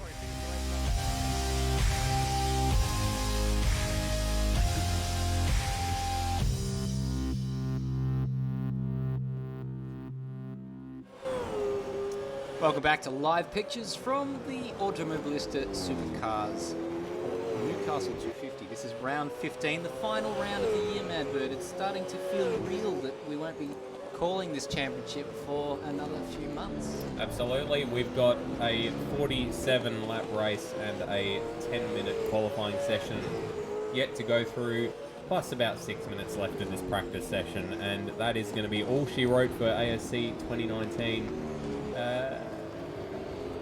It's been a pleasure, Stairs. Well, now's probably the good opportunity that we were hoping for to talk about what our highlights of this year have been. What are you looking at? Brodie Steen's just flipped it. It's just practice. I love that noise. I like a good replay. Colin Warwick recovering from an off-track excursion as well, so we'll catch a few replays. There is the flip. Sorry, wrong screen there. There is the flip. That was a hefty thwack. It was a hefty thwack. I wonder if they'll have a formation lap for It was a nice little... It was a nice little drift until he got pummeled there by the tyres on the inside. Here's the Colin Warwick incident. Coming down to the hairpin, and I think he just locks the rears. Good call, Stairs. Bloody humble. And can you believe that this is the least we've drunk this season? I've drunk water. Oh yeah, I mean alcohol.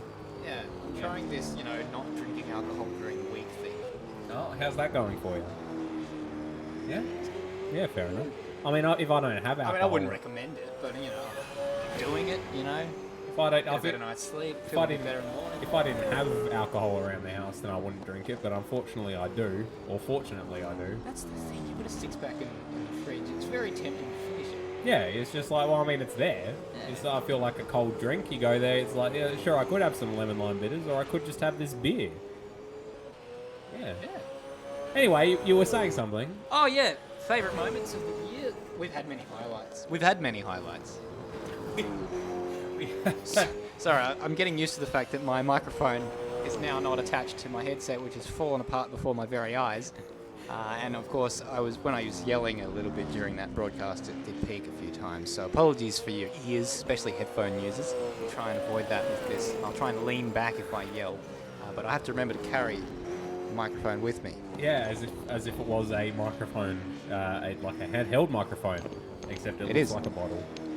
I've gaffer taped it to a water bottle. I mean, I'm aware. What a day to not have the commentary cam available. Absolutely, this would have been the most thrilling commentary cam that anyone would have ever seen. I think we've got enough rollovers tonight to suffice for our highlights package for next year's intro. Yeah, absolutely. Down Under Dirt series, just saying super rollovers. Absolutely. We've probably had more tonight than we've had the entire rest of the season, I reckon. Highlights of the season. You did ask me this prior to the broadcast. Yeah, this is not a question without warning, ladies. I did have time to prepare. I just failed to do so. Okay. Do you want me to go first? No.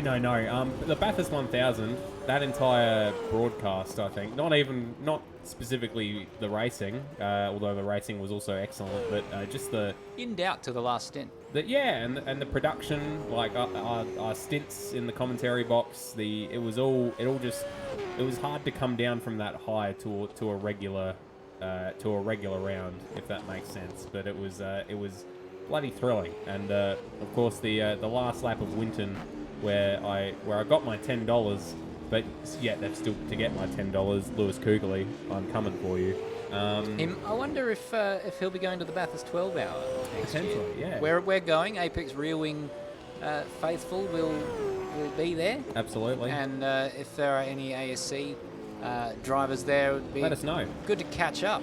Yeah, And especially get your thoughts about the upcoming 2020 series. Especially if Lewis Kugler is there and he can give me my bloody $10. What about you, Stairs? Highlights of the Favourite season. moments? I really enjoyed the Darwin Triple Crown. Going back to Hidden Valley, Oh, yeah. Thomas McMillan and Kurt Stenberg had one of the all-time best battles I've ever seen. That was fantastic. Exchanging positions side by side for laps at a time. Unbelievable.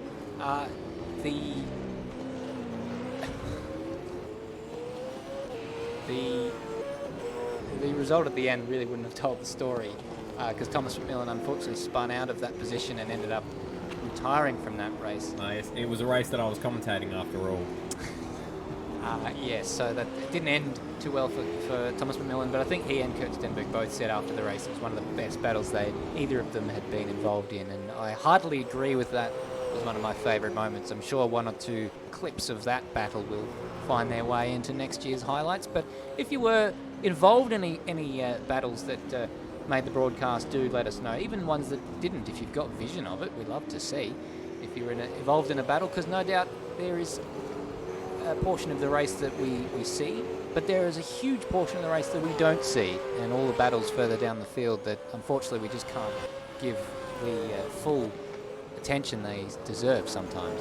Yeah, well, we've got 6 screens. We've only got 4 eyes, and 2 of those eyes are only looking at one thing at any one time. So we're limited in what we're able to view, and because of the nature of the beast, we're often looking towards the front of the field rather than towards the back of the field during the race. So there are some epic scraps in the midfield and towards the lower places that we just unfortunately do not get to see, because there'll be something exciting happening at the top.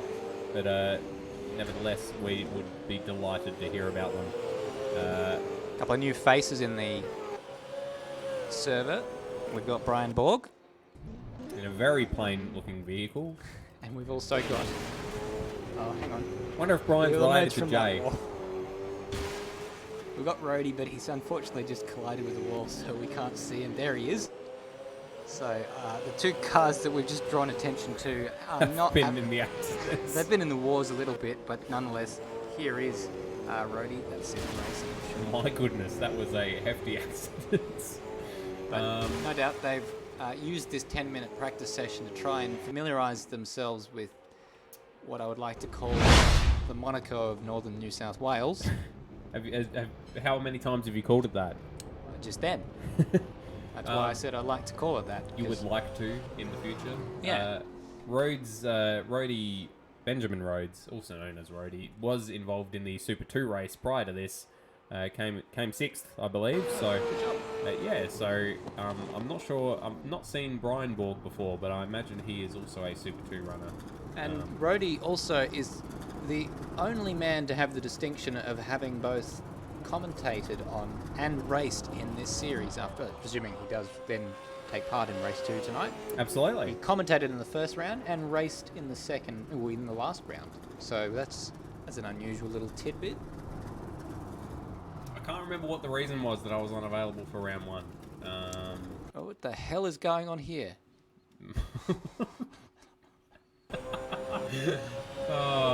We've got zero. We've got. Whoa! Okay. See ya.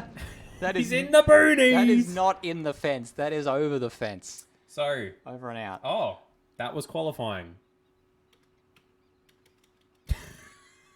We've got the shootout to come. All right. We've so just been advised by Wayne Carr, so we can be. we're having. Sorry, it is the end of the year. Apologies, ladies and gentlemen. My goodness. That is what they do. Practice session is what a qualifying session is what they do it in a practice session when we're setting up for a top 10 shootout. So, goodness gracious me. It's been a rough end of the season. Can't wait for the Christmas break. We are going to revitalise, and it'll be much better next year, I promise.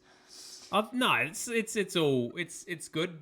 We're keeping the energy up. That's the important thing. All right, so the order is Ethan Warren, Thomas McMillan. This is how they qualified. Thomas McMillan, Sean Allen, Kurt Stenberg, Will Devenish, Zach Baker, Brody Steen, David Nenadich, Colin Warwick, and Ozrob. Those are the top 10, which means that Ozrob will be the first man to set a lap in this top 10 shootout. Oh, I'm glad we got a top 10 shootout. I've been missing them.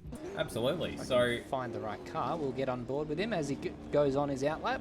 the lights have gone green. He's still sitting there.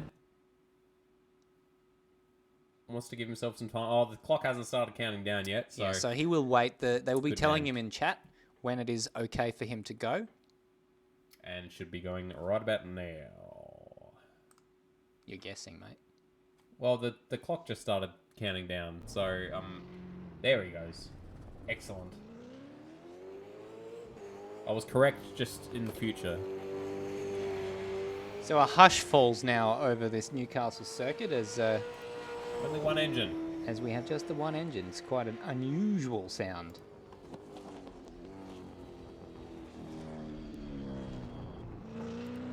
Just a little bit of a hush in the commentary box as well as I'm just getting the graphics up. we get as I have a drink.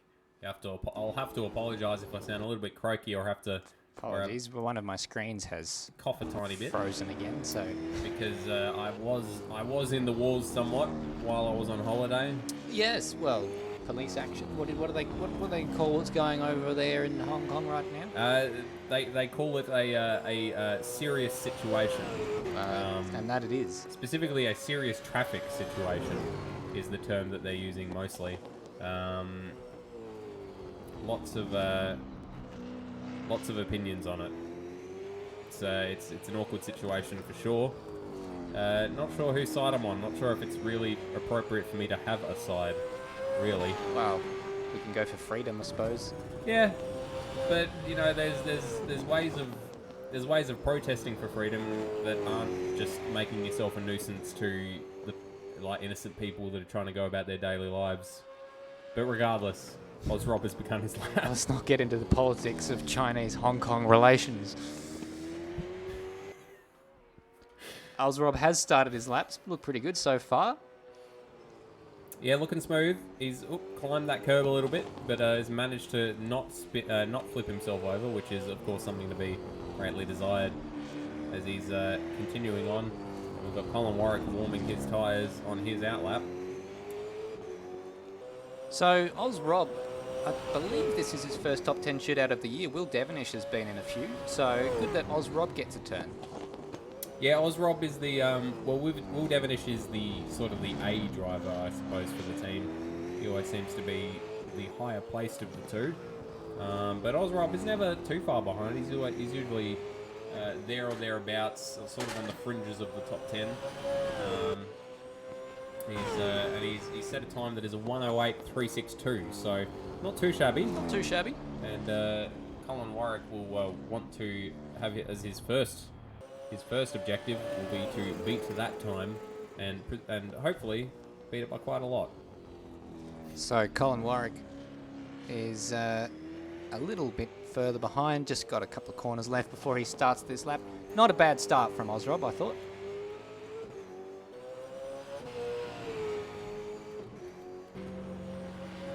And he begins his hot lap. So David Nadadich now out into the pit lane to begin his outlap. Oh, look at that from Colin Warwick. He's leaving nothing on the table, and we've seen this from him in top 10 shootouts before. He absolutely goes for it. And sometimes it bites him, sometimes it doesn't. He's actually a little bit further behind Ozrob there at 10th. Probably on the exit of turn 1, I think he might have lost that. Not as clean. Yeah, he had to wrestle with the wheel a little bit. He's a lot cleaner through this section. Ozrob got a little bit hairy on the curb. So we'll see if he's clawed any time back through this middle sector as he's approaching. You don't realise how short a lap it is because there's so many corners. This is tight. He has gained that time back, so he is now about 0.02 of a second faster than Ozrob as he's coming down towards that penultimate hairpin and little lock up. He made the apex. Still hits the apex. That was almost picture perfect. That that corner if it wasn't for a puff of smoke. And speaking of puffs of smoke, a couple more. Yeah, he didn't trouble the apex, unfortunately, there. As much as I thought he was sailing wide of it in the hairpin, he did very well to get there. And Colin Warwick, 3/10, he lost that in that second last corner there. Unfortunate for Colin Warwick. He is second at the moment, but still 8 runners left to go as we now turn our attention to David Nenadich. Yeah, he's coming around the last corner and starting his run onto the start-finish straight for his hot lap. And next up after him, we have Brody Steen for Race on Oz, so he is going to get out there. Very clean from David Nenadich through turn 1, kept his foot in it. Yeah, like it. That's clean. I like it. I like it. I like it. It's just a tiny snatch break there into the hairpin, but he did well. He's a 10th up, and I think he's very much on target for the best lap so far. Turn 2 is such a tricky corner because you got to slow it down, but you can also afford to carry a bit more speed into it since it's such an uphill corner.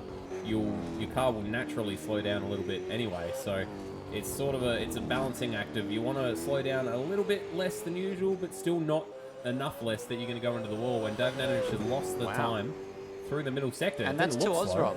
Yeah. So that's very surprising. He must have been a little bit too circumspect somewhere in the lap. David Nenadich does very well there at the hairpin, maybe a little bit wide on corner exit. Let's see how he attacks this corner. This was where we saw Colin Warwick get undone. Looks pretty good to me. It's such an important corner because it's your run onto the start-finish straight. So if you have to ease out of it, then you lose time, which David Nenadich did not do there. 4/10 up. Yeah, so a lot of time there gained in the final sector. So Ozrob and Colin Warwick not doing so well there. Let's see what Brody Steen can manage for Race on Oz. Yeah, and decent race in race 1 there for Brody Steen. Finished in 5th, I believe. And his teammate, of course, did not finish the race. So we have seen Brody Steen have a couple of issues with curbs and walls so far in practice and last race. So hopefully that does not befall him this shootout lap. He is currently a 10th up through the first sector, so a very good time there as Zach Baker is beginning his out. Too much curb. Way too much curb there. Way too much. That's completely disrupted his rhythms through this middle sector. Will it show on the timing board? I would assume so. We'll see in just a moment as he comes around this left-hander here. And no, that is incredible. It's me eating my words. Brody Steen. Well, we saw that David Nenadich did a very good job in the final sector. So Brody Steen's still going to measure up to what David Nenadich managed there. And not too bad. Slight little lock-up, maybe a little bit wide. I don't think it cost him too much time at the hairpin. That looks good. Penultimate corner there. Around the final one. Zach Baker on our other screen is lighting up the timing, the rear tyres. But Brody Steen lost a little bit to David in the final sector, but he is ahead by half a second. So Zach Baker, I don't know if you saw it, Madbird, on our other screen on his outlap, doing a huge burnout, getting a huge amount of temperature into those rear tyres. Doing some big 11s. It's a short lap. It is a very short lap. You don't have too many opportunities to do that. Got his headlights on, letting everyone ahead of him know I am on my hot lap. Fortunately, there is no one ahead of him, so that's sort of a pointless gesture. Oh, as he brushes the wall at the exit of turn 1. Doesn't look like it cost him too much time, but he did have to grapple with the wheel a little bit to keep it in a straight line. So that might have cost him. It did. Nearly 4/10 of a second he is down on Brody Steen into turn 2, which is basically the end of sector 1. And a lot of oversteer on traction coming out of that corner too, so just couldn't get it up to speed as well. We did see that towards the end of race 1, he was struggling to keep that car under control. Maybe he's just got a very twitchy setup that he struggles with the rear of it. He seems to lose traction very easily. He's gained time through the second sector. He's now only 1.5 tenths or thereabouts behind as he breaks into this very fast braking zone for the hairpin. Well done pulling it up. Maybe a little bit wide, but not too much. How's his line through the last corner? Looks pretty decent. Gets his foot on it, and he's shooting himself towards the start-finish line. And he crosses fastest. Oh, great job. By Huge final sector there from Zach Baker. Very well done to bring it home. And we've got Will That's a bit Devenish. of a surprise. I know that Brody Steen lost time to David Nedich through the final sector, but I wonder if Zach Baker and David Nedich share setups because it's proving to be a pretty quick one in the final sector. Absolutely. First, I was going to say the first of our War Race Engineering cars. It is in fact the second one. Yeah. Second and last of our War Race Engineering cars. Good representation for War Race Engineering in this final shootout of the year, which Definitely. they were aware was happening, and I was aware of what was happening, but promptly forgot. Someone in the big lock up from Will Devenish, and that is his lap gone. Yeah. That's it He was done. up by 2.5 tenths. That's such a shame. That is such a shame. He might still be able to bring it home for ahead of Colin Warwick, perhaps. Oh, no, he's all over the place. He's thrown himself right off. Oh dear. Yeah, Turned it's- in too early there. Yeah, well, your rhythm's completely gone. He knows the lap's gone. He just needs to try and finish it. If someone has a bigger accident, then he'll start ahead of him. He can do no worse than 10th He at can't. this point. 1.3 seconds. He's not that far away from Colin Warwick, actually. Yeah, if he nails these last two corners, he very well could be ahead of Colin Warwick. And Colin Warwick was wide in that penultimate corner, or that last corner, wasn't he? He was. Will Devenish looked like he overbroke a little bit into that hairpin, if that makes sense. Like he slowed down a little bit too much. And it's hard to tell when that is the case. He's Pretty clean through that final bit. Yeah, he might actually have Colin. No, I don't think he does. No. Yeah. Yeah, we were talking up nothing there. So Will Devenish will probably start 10th if no one else has an absolute mare. Kurt Stenberg, championship elect. Champion elect, I should say. Yeah. Well, I mean, he's technically elect means that he's yet to take it, but he has already taken it. hasn't Well, he? I mean, like, I guess in terms of, you know, when you say Prime Minister elect, they're going to be the next Prime Minister, but they haven't actually been sworn in yet. So Kurt Handed the Stenberg, house keys. unless he does something that necessitates a disqualification from the entire championship in this race, very unlikely, he will be given the trophy. 3.5 tenths up. Good gracious, that is quick. Considering that Sector 1 is essentially turns 1 and 2, and the straight bits that join those together, that is an incredible amount of time to have gained. So it makes me think that his car is very much set up for the straight bits, and it's probably a bit of a handful through here. He might lose a bit of time, but he's Kurt Stenberg, and he's trying to make up for it. Never mind, he's a 10th up through the middle sector. That would gel with what we saw during the race, where Zach Baker wasn't able to get past him on the straights, but he would be all over him through the middle and last sectors. So perhaps very little downforce on this car, perhaps. And I don't carry much downforce anyway, but I see your point. That's pretty good. This has been a very clean but a very committed lap from Kurt Stenberg. Here it is, 107.2, the time to beat. He lost time, Madbird, through that final sector. he did looked a little bit hairy going into the penultimate hairpin. Not as much as it would have made too big a difference, but obviously a little bit. Still provisional pole though. And we've got Sean Allen coming into the hairpin to start his fast lap. He was definitely going to want to do a decent lap to make amends for his first race, where he was in the wars a little bit, spun out on into the wall on the start, which I think surprised us all that it was a hot start, not a formation lap. Yes. And then We won all, the admins and myself. I forgot there was a shootout. They forgot there was supposed to be a formation lap. and then spun out, I believe, all by himself, and wound up at the back of the field. He is currently setting the timing sheets alight though, and burning up in my hot little hands as he's a 10th up through the first sector on Kurt Stenberg. Bit of curb there, and that put him out of place for the next corner. He just didn't get it onto the racing line. Thomas McMillan is spun on his out lap. We're not going to show you it because we want to see Sean Allen's lap, but Thomas McMillan has kept it out of the wall. But look at that, Sean Allen up 3.5 tenths now. That is a incredible amount of time. So even though he got all out of shape through those twisty section, he's managed to keep the speed up and hold some pace through those corners. And he's looking good through the hairpin, and he's looking good through the last corner as well. Very tight on the apex, and can get the foot in it nice and early. So he will be going across the line and taking provisional pole by 0.6 of a second. Holy! That is a big, big margin. So first man into the sixes and with a 6/10 advantage. That is an absolute mount to climb now for Thomas McMillan. So we've got, so Thomas McMillan and Ethan Warren, the two runners left to do their hot laps. McMillan just beginning his hot lap in about 5 seconds time. Do you reckon he can do it? He and Kurt Stenberg were the front row starters in the last 3 races, but that's not going to happen, well, in the last 3 races before tonight. We already had a different front row earlier today.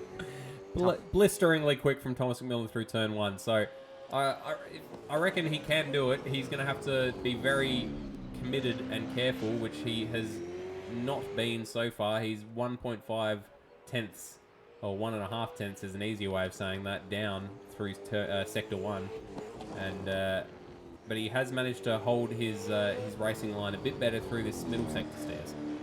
Yeah, let's see what he does to the middle sector. We're about to get another indicator, but it was pretty impressive for the first sector. It's not so impressive through the middle sector, though.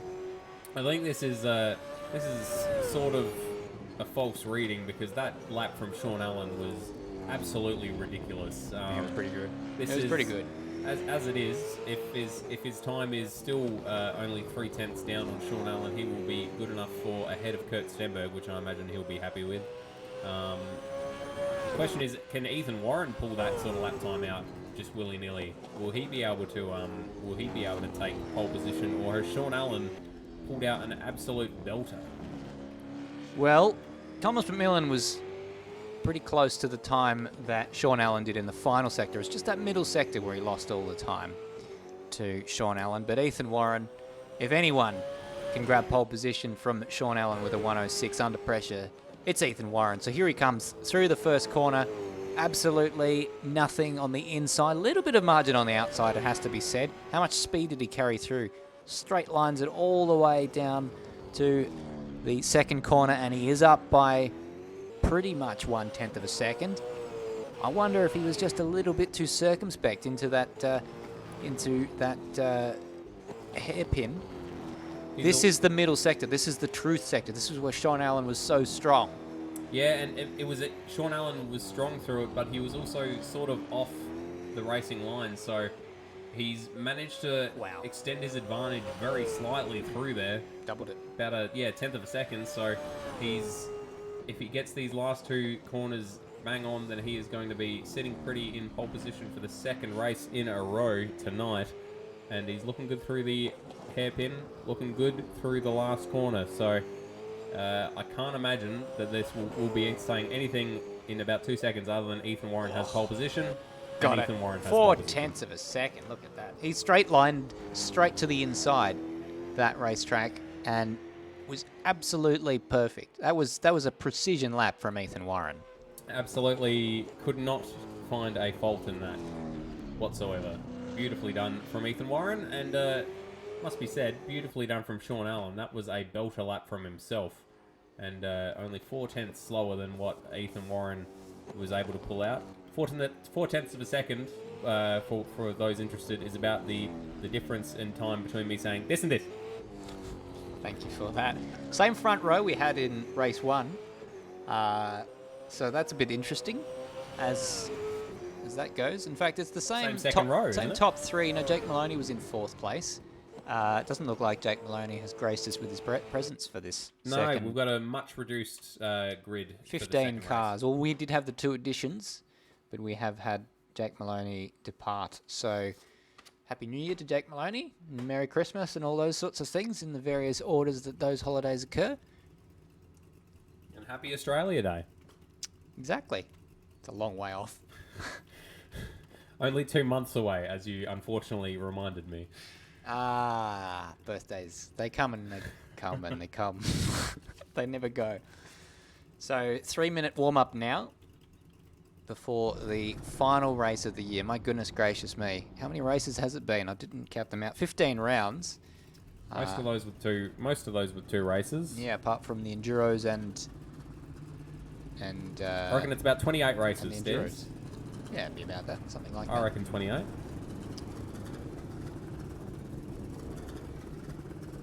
For the first time this year, we're speechless. we went through our top 10 moments of the year before. We probably shot our wad a bit early with that one because we went through it during the qualifying session. I was honestly just trying to think of a elegant way to ask you to fill for time because I need to visit the bathroom. Oh, dude, well, please do that now.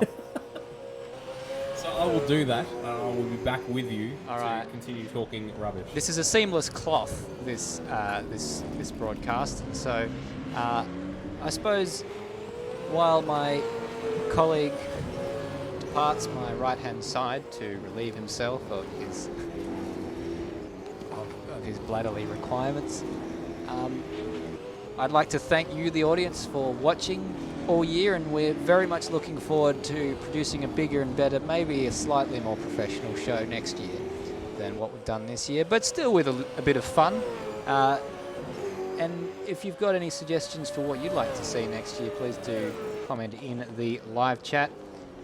A couple of comments coming through. These tracks don't seem 100% accurate. There's certainly a bit of an issue across the board with the curbs causing cars to flip over. That's an Automobilista thing.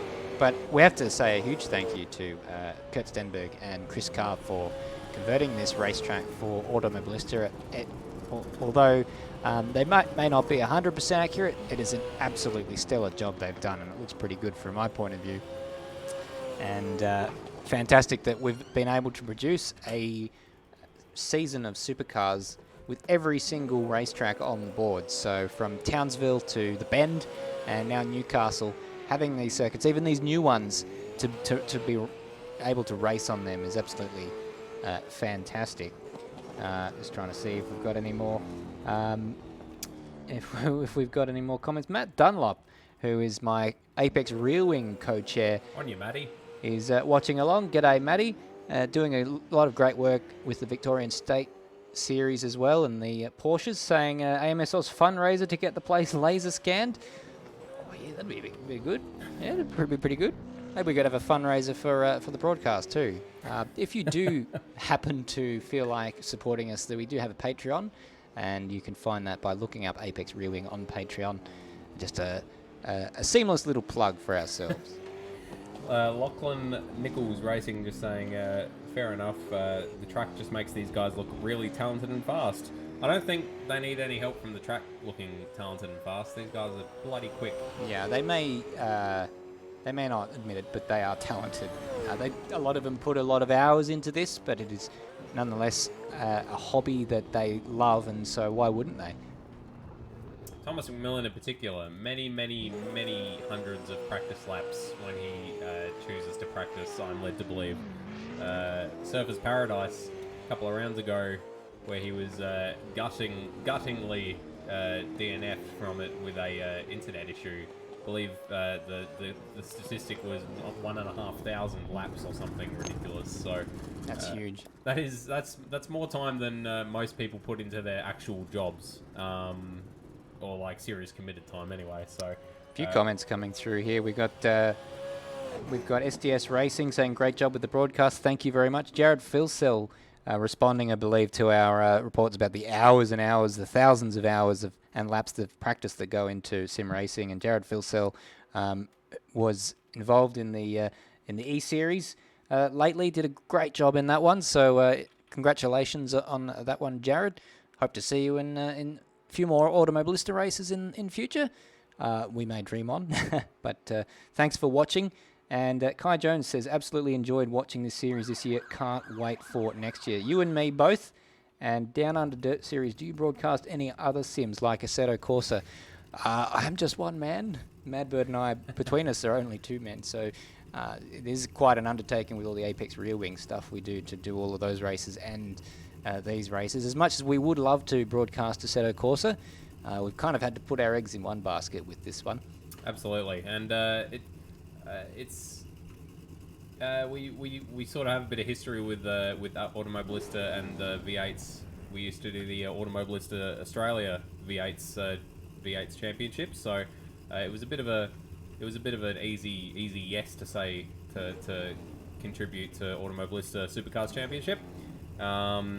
And of course, we like to broadcast our own races as well. So adding a third thing to it would probably give Stairs some variety of aneurysm. Never say never, though. We never know what might be possible in the future. But we're gridded up pretty much for the start of race number 2. There they go. This is a warm-up lap this time, so we've got the time to leisurely go through the grid. Ethan Warren leading away from Sean Allen. That's the same front row we had last round. No Jake Maloney on the second row this time.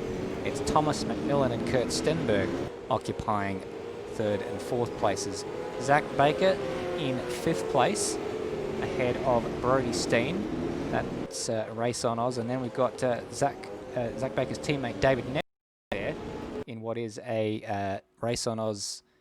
We've had a lag problem. Everyone's dropped out. What is going on? Nope. No, that's my internet. Looks like we're okay. No, we're not. Oh my goodness. I think we're back. We've lost one of the screens there, so we'll just try and get that one back. In the meantime, we've got Ozrob in 8th place, Colin Warwick in 9th, Will Devenish runs 10th, ahead of RSM Latino in 11th, Jack Handel is 12th, Termo is in 13th, ahead of Cam Rutledge for CRE Racing in 14th, Brody in his very first race of the year for the ASC Championship is in 15th, and Jake Maloney rejoins us starting from the back of the grid. So welcome back, Jake. That's a very regular place for him to start races. Here is the racetrack just quickly, and let's go back to the vision. Just a little peek of it. Down Under Dirt Series just saying that's a bummer. From your name, I imagine you're interested in dirt racing. Do check out our channel, Apex Rear Wing. We do have a bunch of dirt rally live stages, which are not broadcast live, obviously, but done post after the fact. But regardless, quite entertaining, I think. We think, maybe. Hoping to have a few more in the future. And Chris Carr saying, I enjoy these broadcasts more than the rural race. You guys need a Crompton. We need a Crompton. We did have a Crompton in John McDonald joining us in the Bathurst broadcast. That was a bit of fun.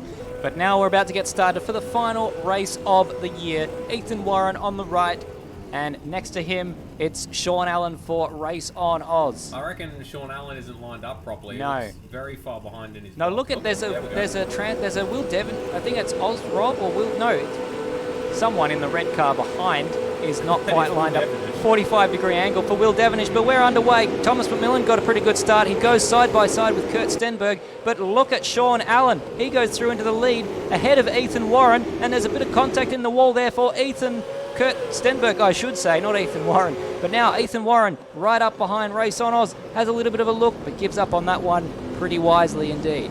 And Sean Allen, a little bit of oversteer coming out of that corner, but he's managed to hold on to it. That was an incredible start from the Race on Oz driver, just jumped straight past Ethan Warren, and Thomas McMillan managed to hold off Kurt Stenberg for that third position. Fantastic. So this is going to be a battle that rages long into the lap. I don't think Ethan Warren's going to give up on this one until Sean Allen coughs up first place. Look at them all the way down. He's going to have a look down into the hairpin. If he gets half a chance, Sean Allen would be wise to cover off the inside. He doesn't though, and Ethan Warren tries to go through. Again, Sean Allen is so good under brakes. We saw this earlier in the year, but Ethan Warren is up alongside. They're side by side now through the final corner. This is one line through here, and Sean Allen's going to stay ahead for the time being. But look at them bump drafting down the pit straight, and Ethan Warren's going to have a go down into turn one. We haven't even seen a move take place there. He thinks better of that one.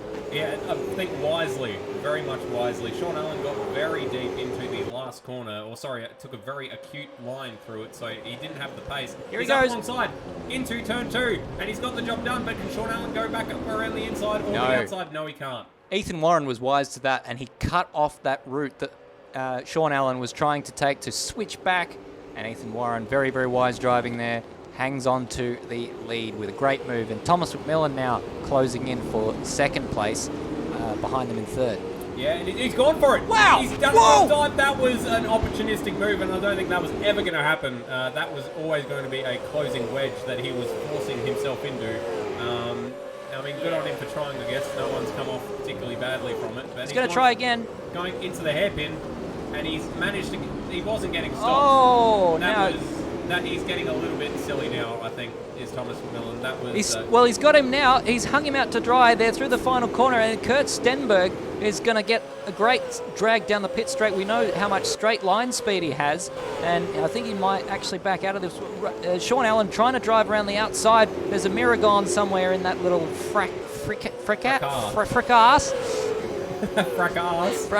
and down the inside, Sean Allen attempting to get second place. Ethan Warren being handed a huge lead. Now, look at this train of cars trying to make their way through. Thomas McMillan gets on the inside and gets a great bit of traction on the exit of turn 2. Gets straight back through. Sean Allen not having it his own way at all. Thomas McMillan might have been a bit over-optimistic on the second lap, but on the third lap, he's doing it a bit better, and they've all gone. Thomas McMillan has come out worse, and probably he was the one who was, if ever there was going to be a problem, it would be him who came undone, because he was taking the most risks of anyone. All or nothing in the last lap, or the last race of the year. Absolutely, that was, yeah, that was, Brody Steen's all out of control. Flat spotted its tyre there, I'm sure, behind Kurt Stenberg. Oh, and Kurt Stenberg! No! This is Brody Steen, and Brody Steen's managed to hang on to it and gone through on Kurt Stenberg, as has Ozrob. Kurt Stenberg down into 6th place. Good gracious.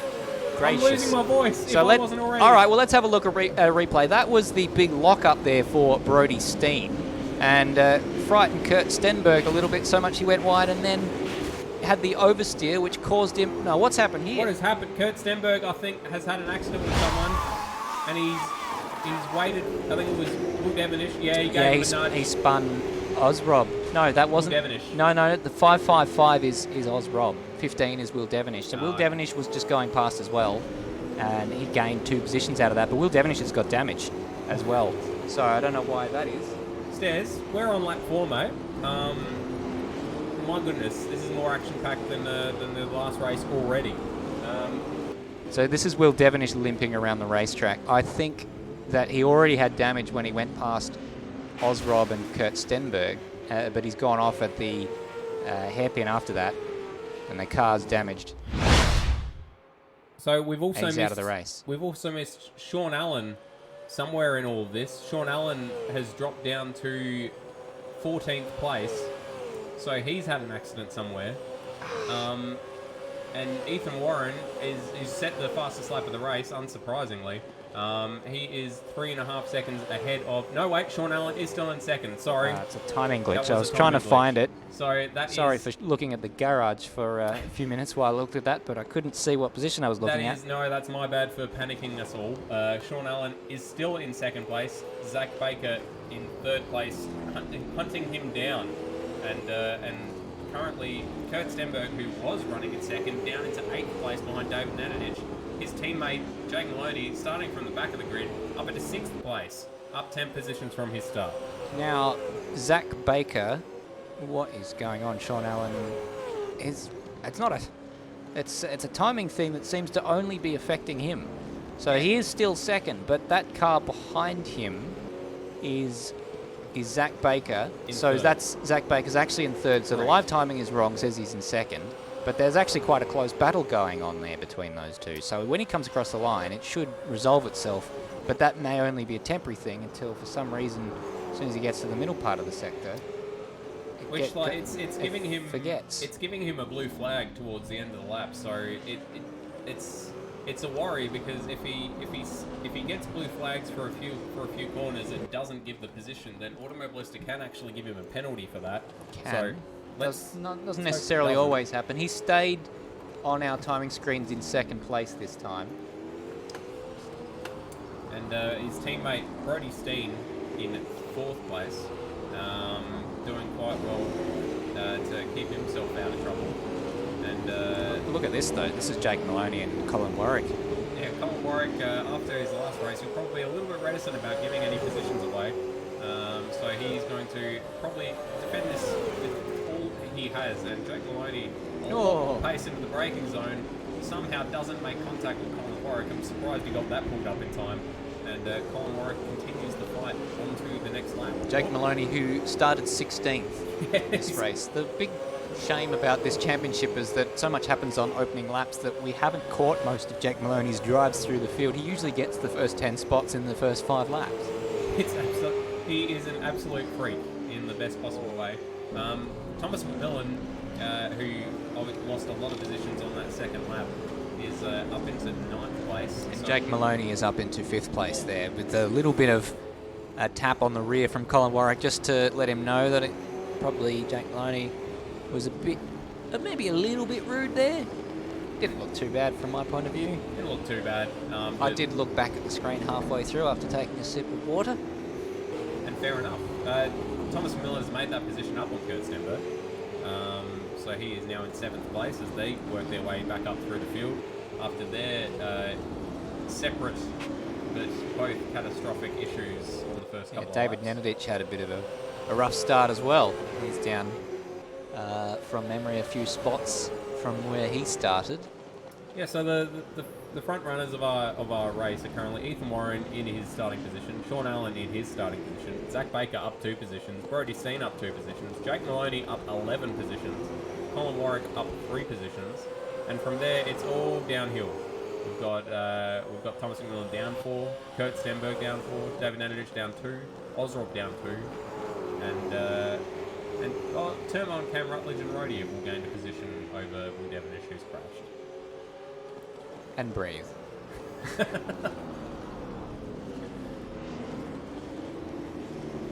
Lachlan just saying, damn, looks like Kurt caused that first accident. I'm not sure what the first accident was. That was the one with Thomas McMillan, I believe. I reckon... I didn't see a replay of it. No, we didn't get... There was too much stuff going on. We didn't catch a replay of it. But I believe that was mostly Thomas McMillan doing it by himself from what I saw.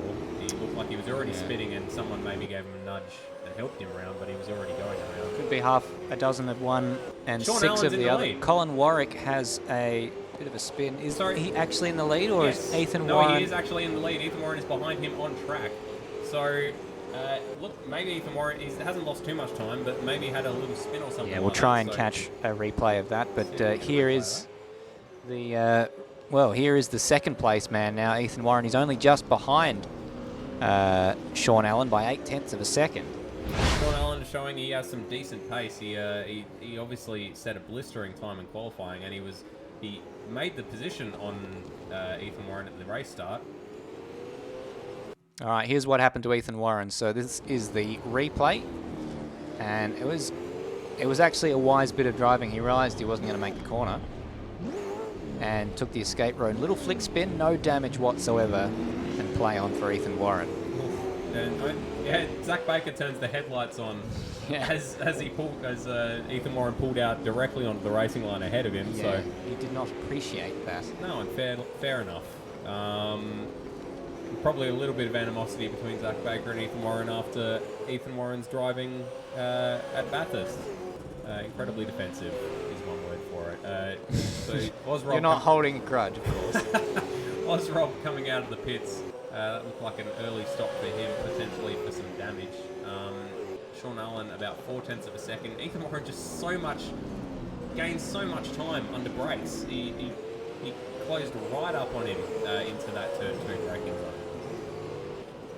Yeah, this is the battle for the lead. You're watching round number 15. We've lost count of how many races we've called this year, but it's the final one for 2019 for the Automobilista Supercars Championship. And Kurt Stenberg's in the wall. And David Nanadich, I believe they were battling for position and both locked up hugely. We'll try and find a replay of that. We're still watching this battle for the lead because Ethan Warren is all over the back. In fact, completely all over the back of Sean Allen, bumping the rear end of that Race on Oz ZB Commodore. This is almost a carbon copy of Carbon? when Ethan Warren made the position up on, I believe it was lap 2. He wisely pulls in behind for turn 1, but then gets an almighty slipstream up towards turn 2 and goes for the inside. Will Sean Allen try to cover it off this time? Chooses not to, but Ethan Warren isn't close enough to have a go anyway, so he's going to have to hang on to that second place and try to make the position somewhere else during this lap. And there's not many places you can do it between turn 2 and the hairpin. Everything is tight twisties until then. And we saw Kurt Stenberg and Thomas McMillan making some very late opportunistic dives through this section. and it can easily end in tears. Well, they had a side-by-side battle. We're just trying to find the incident in question between Thomas McMillan and Kurt Stenberg, but they had a side-by-side battle for most of the lap earlier on as we're watching this battle for the lead. Did I just go past it there? Yes, I did. So now that we have got a bit of an opportunity, we'll cut to show you that replay and try not to miss a pass for the lead. So this is Kurt Stenberg bouncing over the top of the turn 1 hairpin there, and again, Sean Allen a little bit close, not hairpin, first corner. So actually it's, I think it's, this is, sorry, second part of this battle. Sorry, race leader. It's hard to show a replay when there's a battle for the lead. So this is this is Ethan Warren battling with Sean Allen. Sean Allen doing an admirable job to keep his head in that cockpit. There must be an incredible amount of pressure knowing you have Ethan Warren sitting behind you, but he just has the pace on that straight down into turn 2 to keep the position. So I reckon Ethan Warren's going to have to find somewhere else to get it done, because Sean Allen's wise to him now. He's able to cover off that that turn 2. He might have to have a go down into the hairpin here. He's not able to this lap. We've got Jack Handel up ahead of them, locking up and smoke trailing, or sending up some smoke signals as they go into the last corner. You have to set your alarm pretty early and disrupt your circadian rhythm to get up early enough in the morning to outbrake Sean Allen. You absolutely do. And Ethan Warren, yeah, nowhere near close enough for turn 1, although it would be a very risky move into turn 1, I think, with that curb on the inside, or those tyres rather. He's not going to have a go into turn 2, I don't think. He's far too far back. Little bit of a look. All right, here's part 2 of the Kurt Stenberg story, and he had damage from that crash that we showed you a little bit earlier on at turn 1. And David Nannett is just going off in sympathy. And yeah, well, David Nannett kind of had nowhere to go, so Kurt Stenberg has since toured the pit lane, I believe. He's now a lap down, so it's just not gone well. Look at this, the race leaders have caught traffic. So this is Jack Handel, who himself... They're in a battle. He's in a battle with Ben Rhodes, who's not getting... Sean Allen flashing the lights. Get out of my way, he says. It's not quite that easy. They are trying to run their own race. Jack Handel gets out of the way. Benjamin Rhodes is just ahead of him. He gets out of the way. Yeah. So they've actually negotiated that quite well. Sean Allen wouldn't be too happy about that, because they didn't exactly leap out of the way, and certainly there's really nowhere to let them through in that middle part of the sector. Now they're side by side, and Ethan Warren's got the best run that I've seen him have for a little while. I think he's going to give up on that one. No, he does stick it in there, and somehow both of them stay out of the wall. I thought that Sean Allen was going into the outside wall, and I thought that Ethan Warren was going to the inside wall. They both managed to stay out of their respective walls, and they've remained in their respective positions.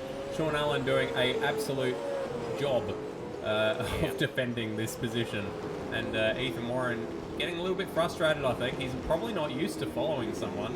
Most of the races we've called this season that he's been in, he's been 10 plus seconds out in the lead, just having his own race. He just had a look there down the inside through that right angle corner. Was never going to work. And he's just trying to put Sean Allen off a little bit, I think. And this is all bringing Zach Baker into the battle a little bit. He's only 1 second behind. He's been gaining time on these two. 3 top teams in the 3 top positions, but no Trans-Tasman Racing, because Jake Maloney's 4 seconds behind. He could buy into this later on if they continue to battle each other. It's really not very far behind looking at it on the track. You can see Jake Maloney there at the top of your screen as they started that start-finish straight. Oh, very hairy from Ethan Warren. Doesn't lose any time, though. He's still so close behind Sean Allen. That's ridiculous. Risky. He turned in a little bit early for turn 1 and just clipped the inside. And he's starting to get a bit impatient there with the rear. Yeah, he's starting to get a little bit lighty-uppy on the rear tyres. We're approaching the pit window opening around about lap 17, we reckon. Prime opportunity for an undercut or an overcut from Ethan Warren, I think. As soon as he's released, he's going to smash in some very hot laps. Yeah. So it'll be a case of do what Sean Allen doesn't do.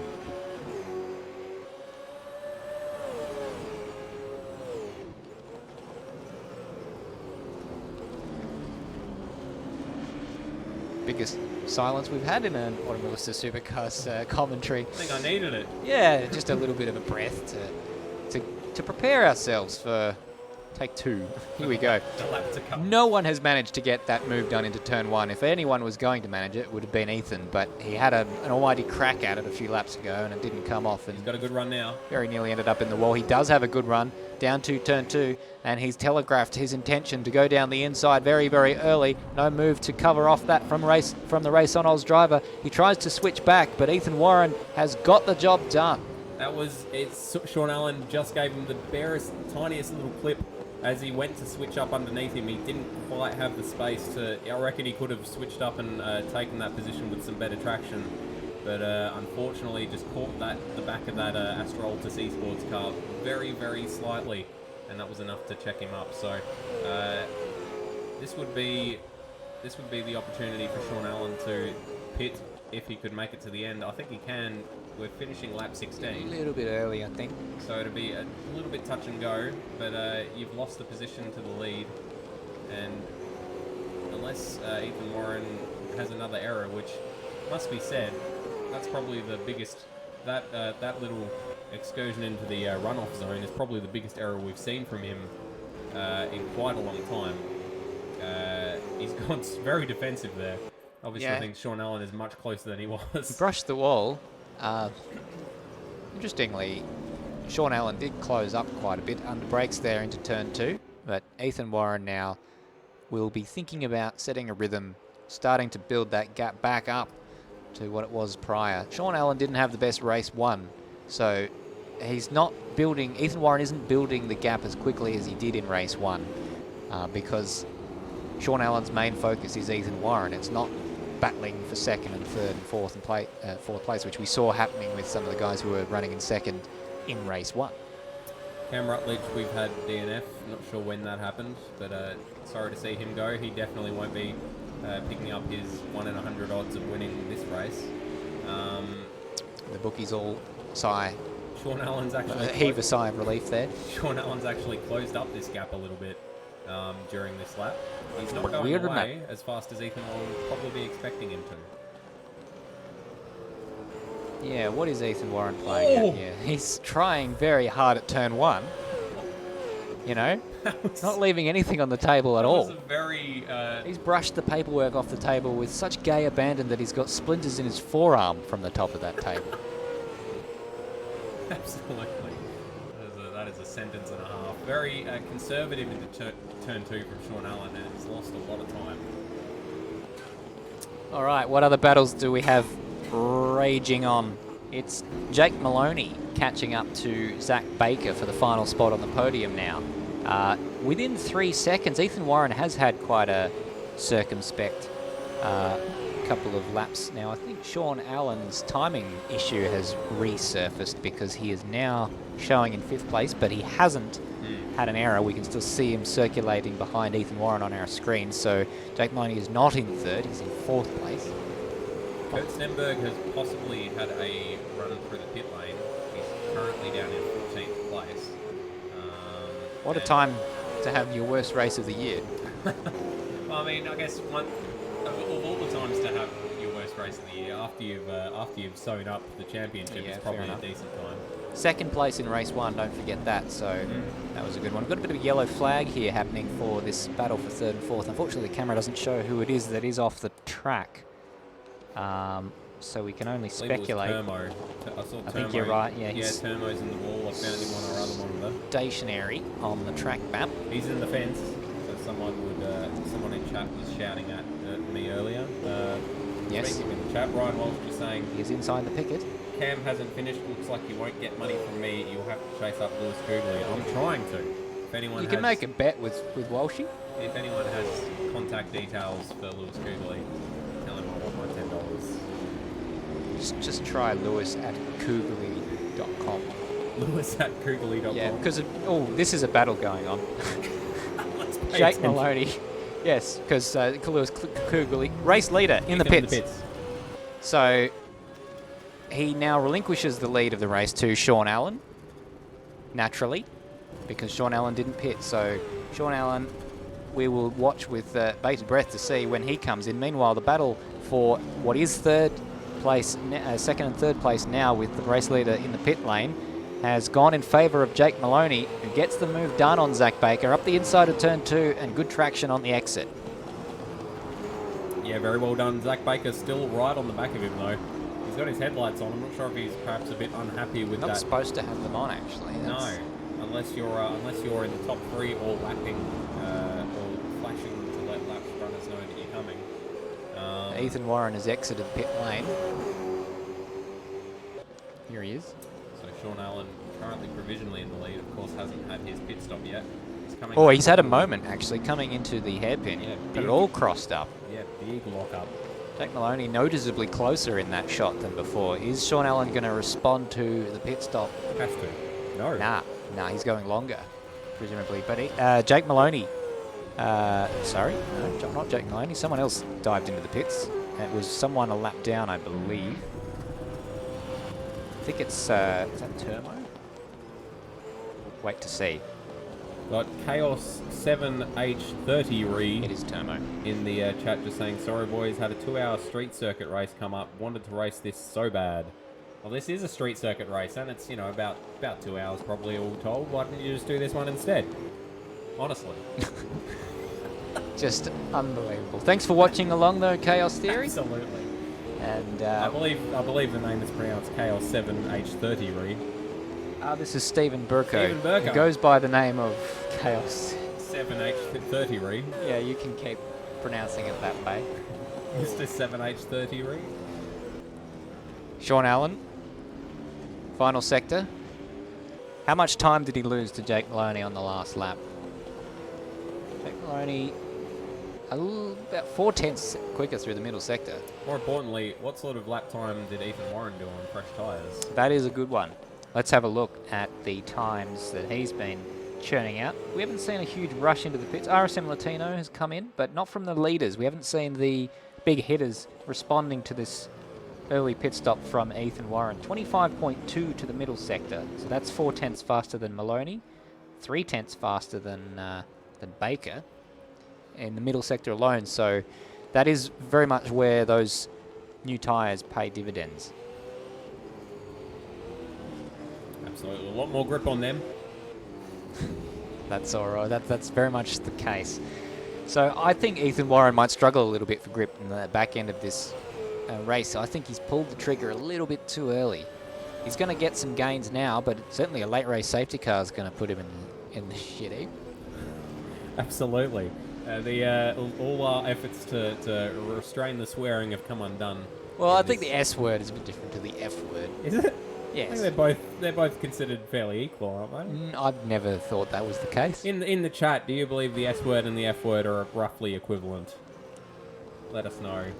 Chaos 7H30 Reed just saying XD, wow. Presumably in response to my saying his name correctly. You're welcome. Incorrectly. We've got Kurt Stenberg having a tasty battle with David Nedidich, which is interesting since David Nedidich is not actually battling with him. He's a lap ahead.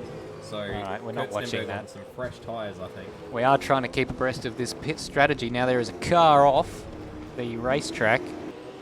And it's it's the Penrite car, number 53, driven by Colin Warwick. Fastest lap of the race from Ethan Warren. That is about 1.2 seconds faster than the last time I saw Sean Allen's lap, about 1 or 2 laps ago. So that's big.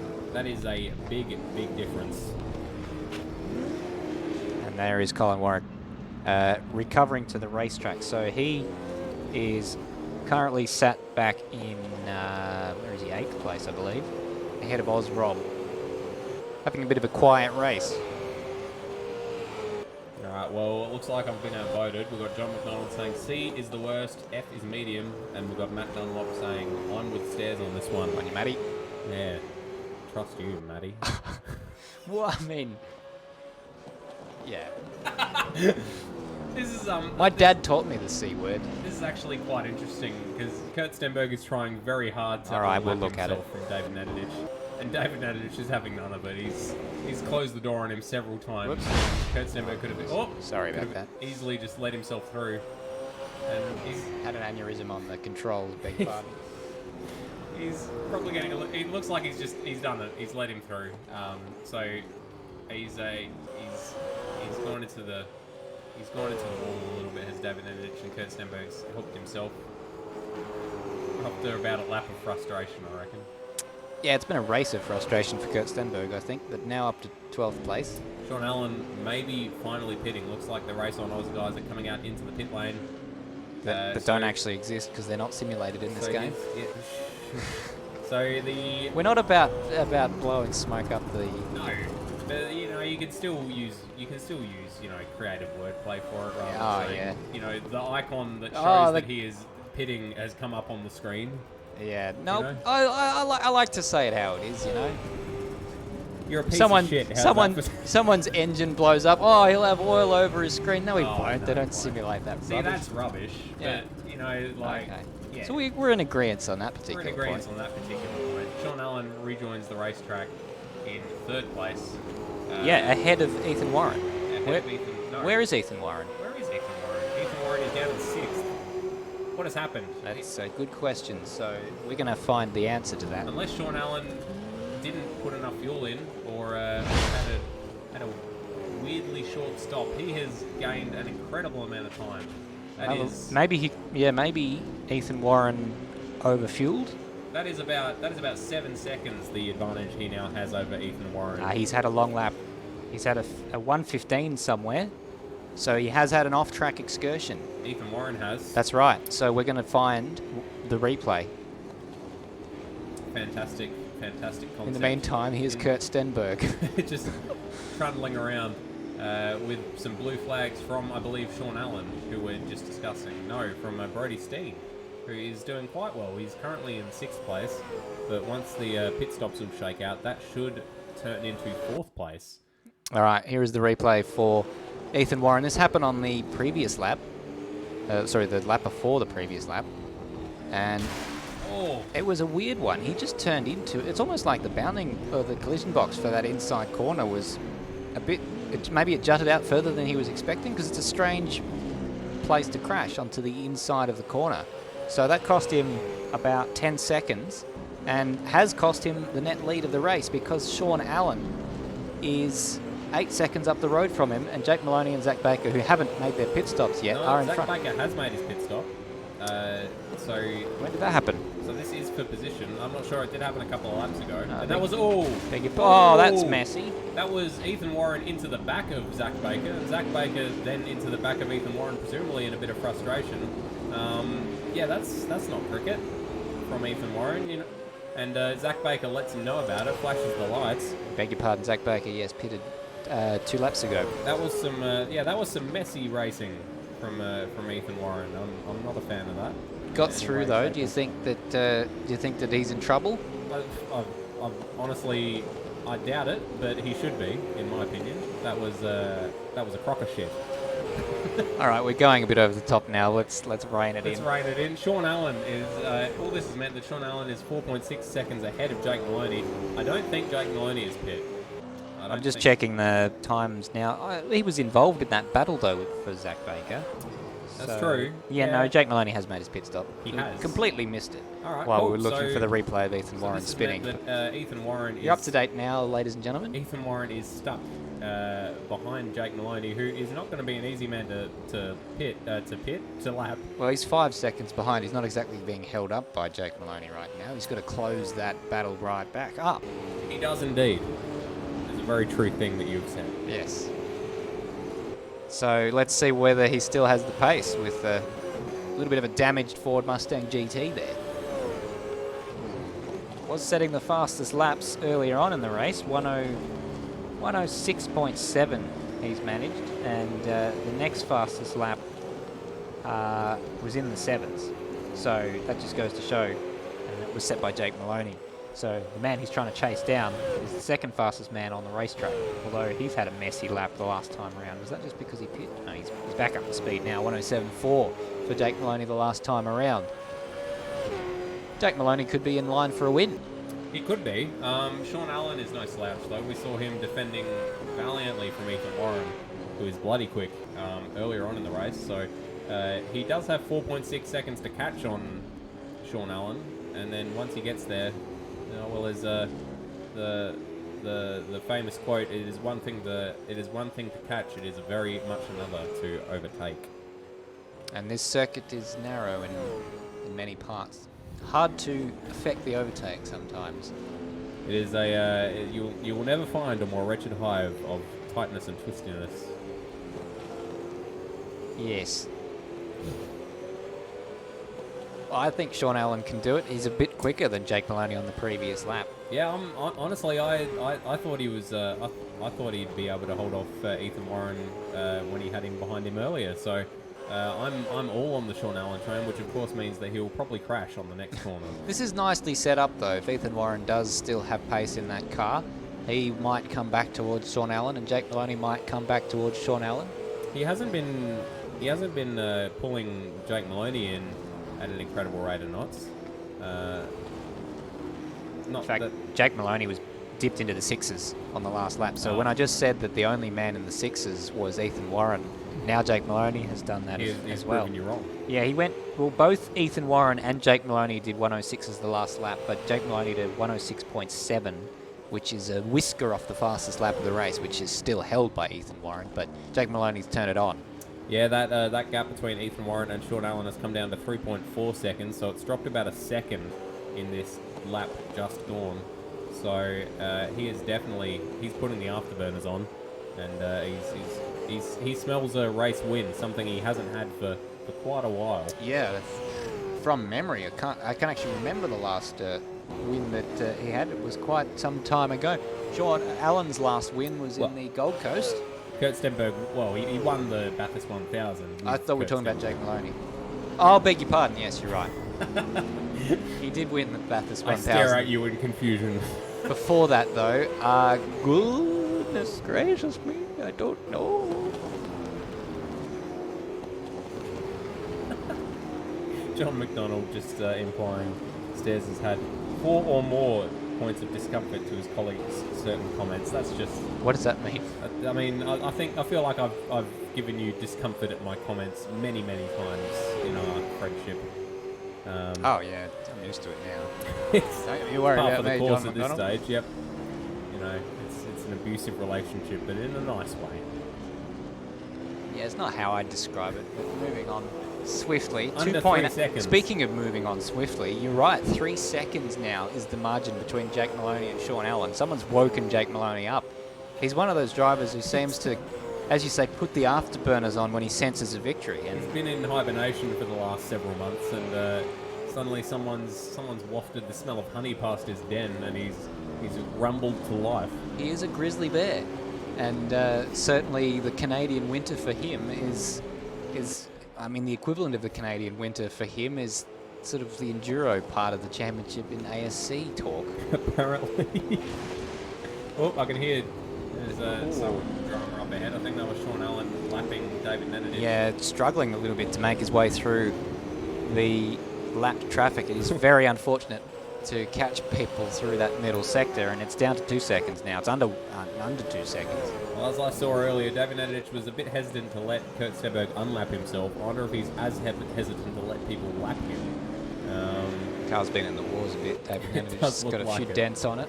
Yeah, it's not looking the best, that FGX Falcon. Let's see how much trouble Jake Maloney has getting past him. Any? None at all. None at all. I'm sure Sean Allen will be very appreciative of that, as the gap is now down to 1.8 seconds. It must be unendingly frustrating now for Sean Allen. It's just luck, really. It's very easy to let people through without losing too much time in the first and the final sector, but that middle sector, it's basically impossible, really. It's lots of blind corners, and all of a sudden you've got a leader on you. You don't even realise it. And you kind of... There are parts, but you've got to really telegraph where you're going if you're letting the... A bit further down the field, we've got Thomas McMillan recovering. He's currently right up Brody Steen's chuff for 5th position. And it looks like he's got a little bit more pace, but Brody Steen's doing well to cover off any overtaking opportunities.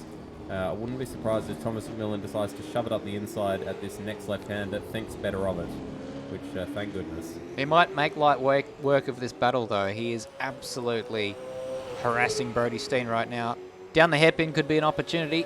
He's maybe a little bit bit too far back, but never mind. Goes for it. That was a very opportunistic move. He's got to let that one go back through. I would be very reticent to say that's a good overtake if he manages to keep the position there. I think he hasn't really given up the advantage he got. Yeah. Well, he didn't make the corner, really. He wasn't making the corner if he hadn't made contact with Brody Steen. Yeah. Just noticed on the other monitor, Kurt Stenberg's been back through the pits again, currently sitting down in 12th, a lap down on the lead. So, as you say, worst race of the season probably for Kurt Stenberg, but you know he's got a championship as his consolation prize. Nice there from Thomas McMillan, just helping Brody Steen into the wall slightly. I think there's a snorkeling club in Cairns that may well want. In fact, even there's a scuba diving club that does some Great Barrier Reef dives up near that part of the region that may want to have a chat to Thomas McMillan because he's just spun Brody Steen around. He's stopped him. He stopped actually. He's going to redress the position. Hopefully no one comes screaming around this corner right now. Looks like they've got a bit of time behind them. RSM Latino is there, but he is a lap runner. All right, credit to Thomas McMillan there. He gave the spot back, but that would have been a bit rich if he hadn't done, I think. But maybe in the summer he'll go up to the Great Barrier Reef and get his diving license finalised. Yeah, got to practice safe diving. At the front, 1.1 seconds now, the gap between Sean Allen and Jake Maloney.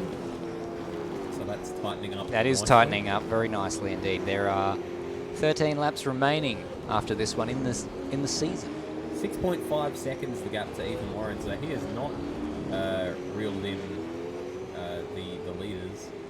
He has left Zach Baker in his wake after his, in my opinion, somewhat suspect overtake. It's not one big mistake from Ethan Warren. He's just not got the pace right now. Mid-sevens. As I said earlier, I reckon that one single runoff into the runoff zone was the biggest mistake we'd seen from him so far this season. He's since had nothing but errors. Oh my goodness, this Brody is Steen, and this is almost a replay of the last lap. Brody Steen manages to keep it out of the wall, but Thomas McMillan getting a little bit impatient, I think. yes, and yes. Doesn't dive this time. I think Brody Steen was a little bit wary of Thomas McMillan going down the inside and tries to close it off, but gets a good bit of drive on the tight line out of that corner.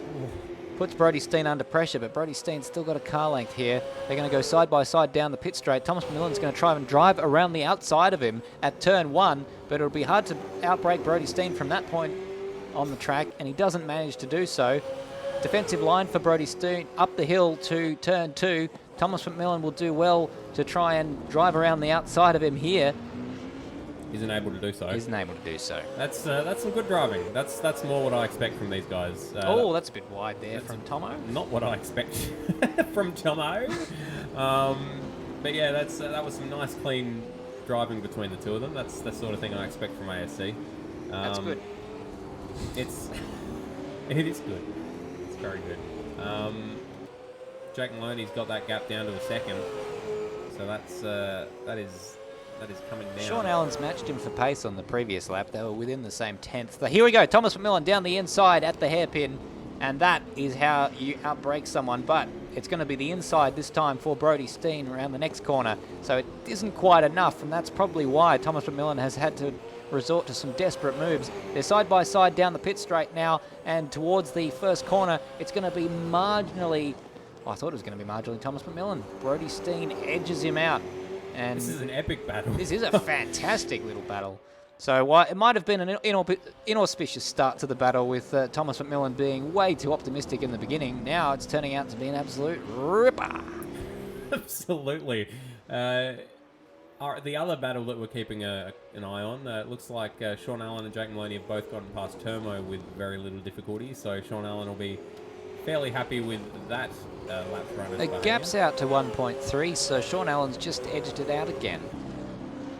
Yeah, it's hard to say what's going to happen with this. It feels like Jake Maloney sort of hit a little bit of a wall with his pace. We've got 10 laps to go. Thomas McMillan completely out onto the side of the wall. He's going to lose control from there. He's sideways. And does Brody Steen know he's there? I thought he was going to turn in and get completely sidewiped by Ethan... Goodness gracious, I mean Thomas McMillan gets it done, I get it done in the end. That's the pronunciation of the name of the driver I was talking about. Goodness. But that is Brody Steen sighing a sigh Huge sigh of relief. of relief. That's how close it came to disaster. Here we go. That's all it was. That was luck. If Brody Steen hadn't noticed him losing control before then, all he would have seen is a car sideways, very, very close in his rearview mirror right about then. And that would have been a frightening moment. So he's out into the marbles and then just, way too wide for the corner, which is unfortunate for him. Sean Allen has lost some time while lapping Jack Handel. Yeah, He's now huge 0.6 of a second ahead of Jake Maloney. Swings and roundabouts. As far as Sean Allen is concerned, that Getting lead some, has halved. varying fortunes with the lap runners. Jake Maloney closes up on the braking for turn 2. It would be a great way for him to end his championship campaign. Got Tyrrell in the chat, Rodney Andrews, who we know as Tyrrell, saying, "Yay, Madbird is back. Love your work, Tyrrell." Yep. I am back. Glad you had a lovely trip. Yeah. Apart from being sick the last half of it, it was fantastic. Probably not what you were expecting when you went over there.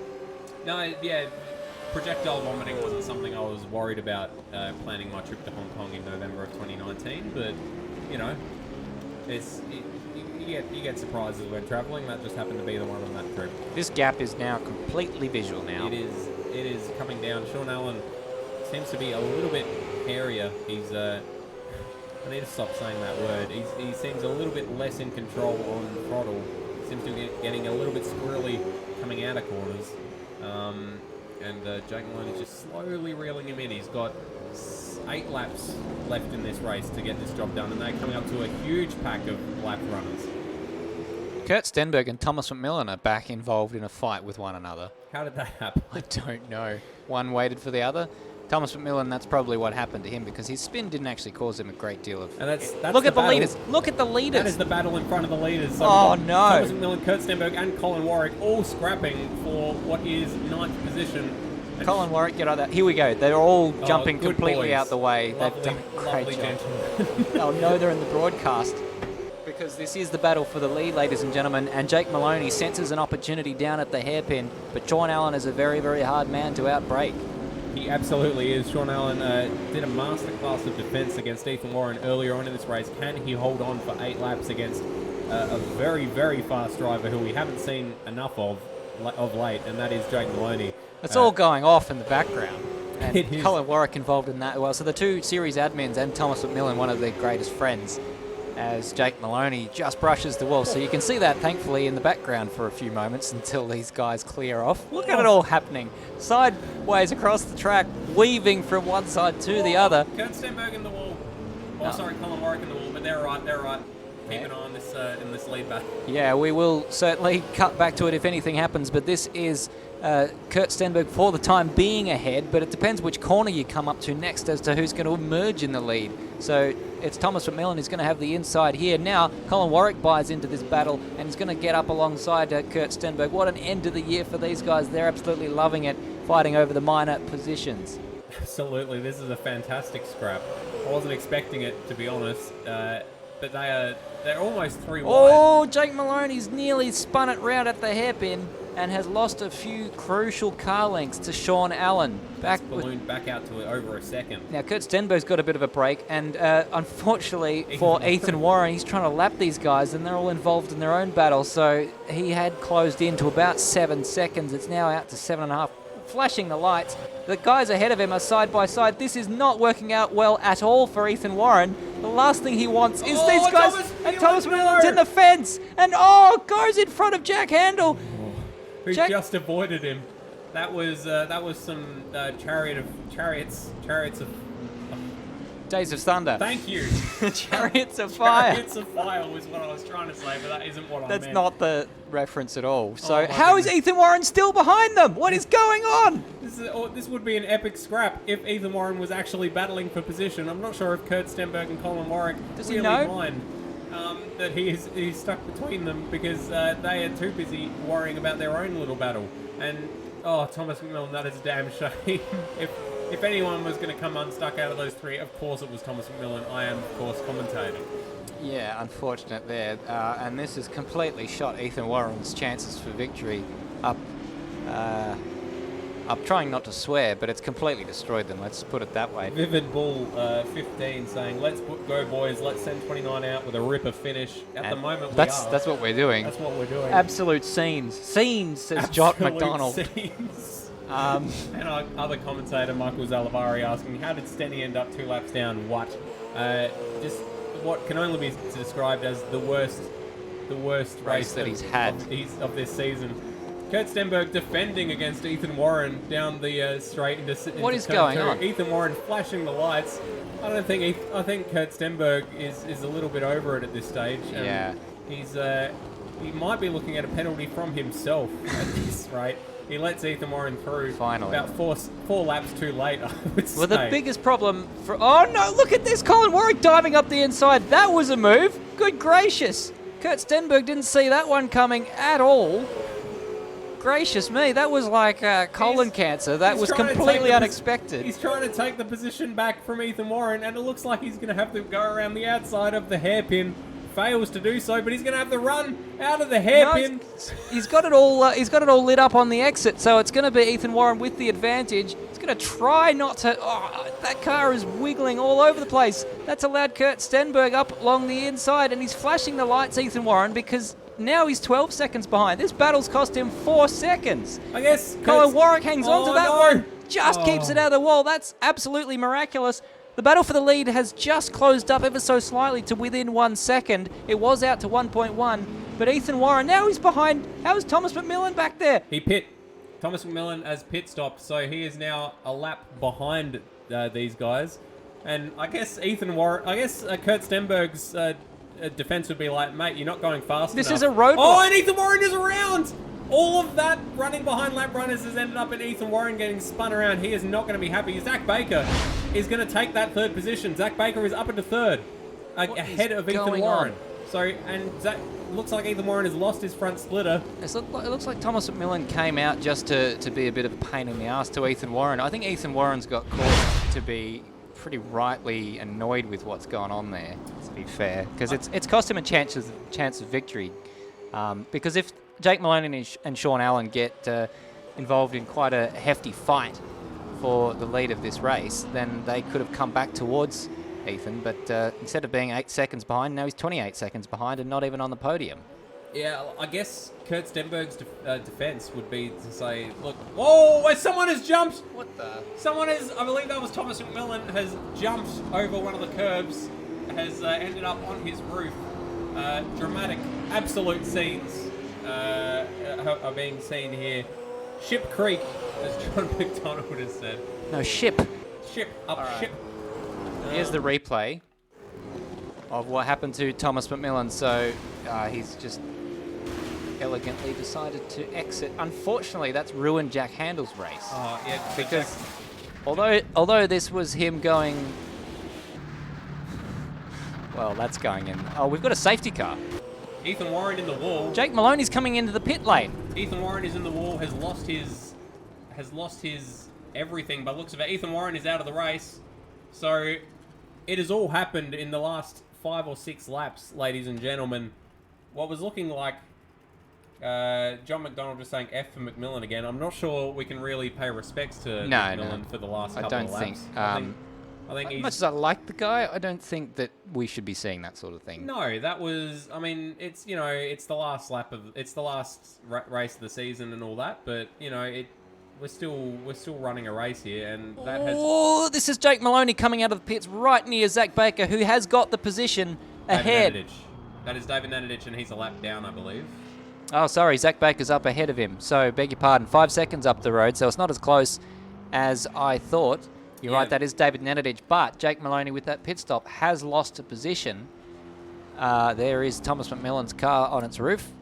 Oh, sorry, we're not looking at that. Michael Zalavari correctly saying in chat, F for Handel and Warren. Yeah, they were kind of the innocent victims of all of that. Silly. We're trying to showcase this championship and get more numbers up for next year.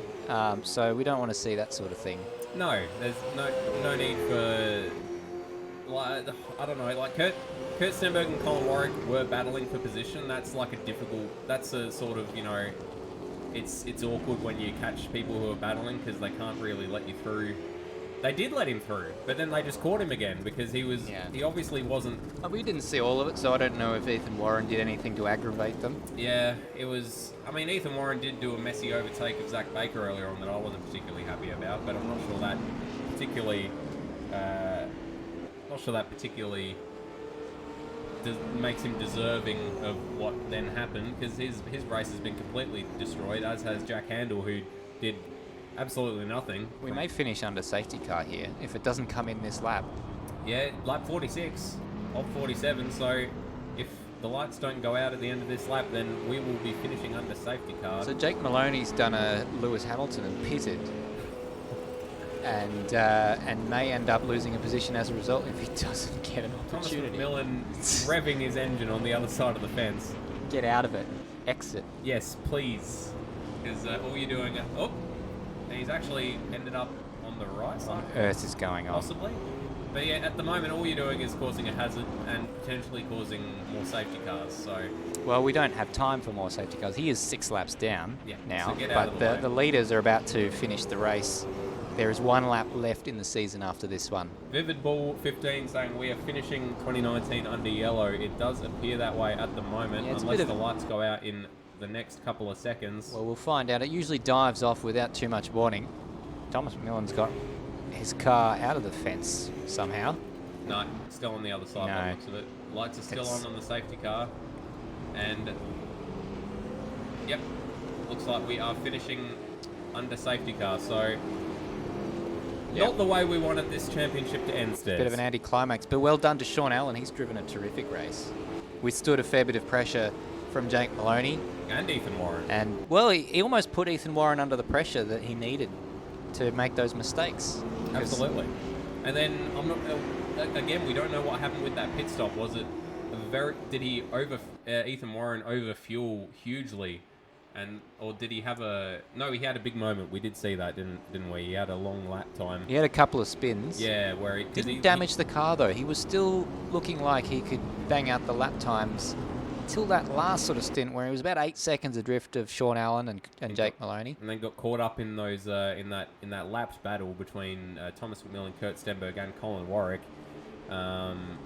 Which, in fairness to them, they did pull over and let him through, and then they seemed to just catch straight back up to him. So it's and then of course we saw a little bit of silliness with Thomas McMillan. I don't know if he intentionally slammed into the side of Ethan Warren and span him around, or he certainly intentionally flipped it over the wall and then took out Jack Handel. So that was not It was just a bit unnecessary, and we know the guy can drive. Fantastic race win. They've added a lap. Sorry, we've got John McDonald in the chat just saying they've added a lap, commentators. We've got 1 lap to go. So they have. So it's come up on the screen, which is completely confusing to me because the green and white checker rule was supposedly not in effect anymore after it ruined the Townsville race. Thomas McMillan is half on the track or something. He's spazzing out at the last corner. Get the fuck out of it, to be honest. Sorry to swear. But we are green. Safety cars in, 1 last lap of racing for 2019. So, Sean Allen. Now, that is Kurt Stenberg a lap down. Yep, and Zach Baker giving the for goodness sake. And Jake Maloney is... No. What the hell was that? What the hell was that? Zach Baker... Oh, no, we've got the checkered flag. Yeah, I think they've called that. Okay. Yeah, so that was a mistake. Well done, Sean Allen. Great win there. It's showing Jake Maloney as a DNF. Don't know what's going on there. No, this has been a very confusing race. He made the finish. So, well done, Zach Baker, for 2nd position. He hung in there, and he held up with the pressure of Ethan Warren and managed to keep up with him as well. And then Jake Maloney, just from the back of the grid, the kind of overtaking masterclass we come to expect from Jake Maloney. Finding his way onto the podium from the rear of the grid. There has to be some sort of stat for how many times he's done that, because it beggars belief. Yeah, he must surely have won most positions gained on opening laps. Anyone in these.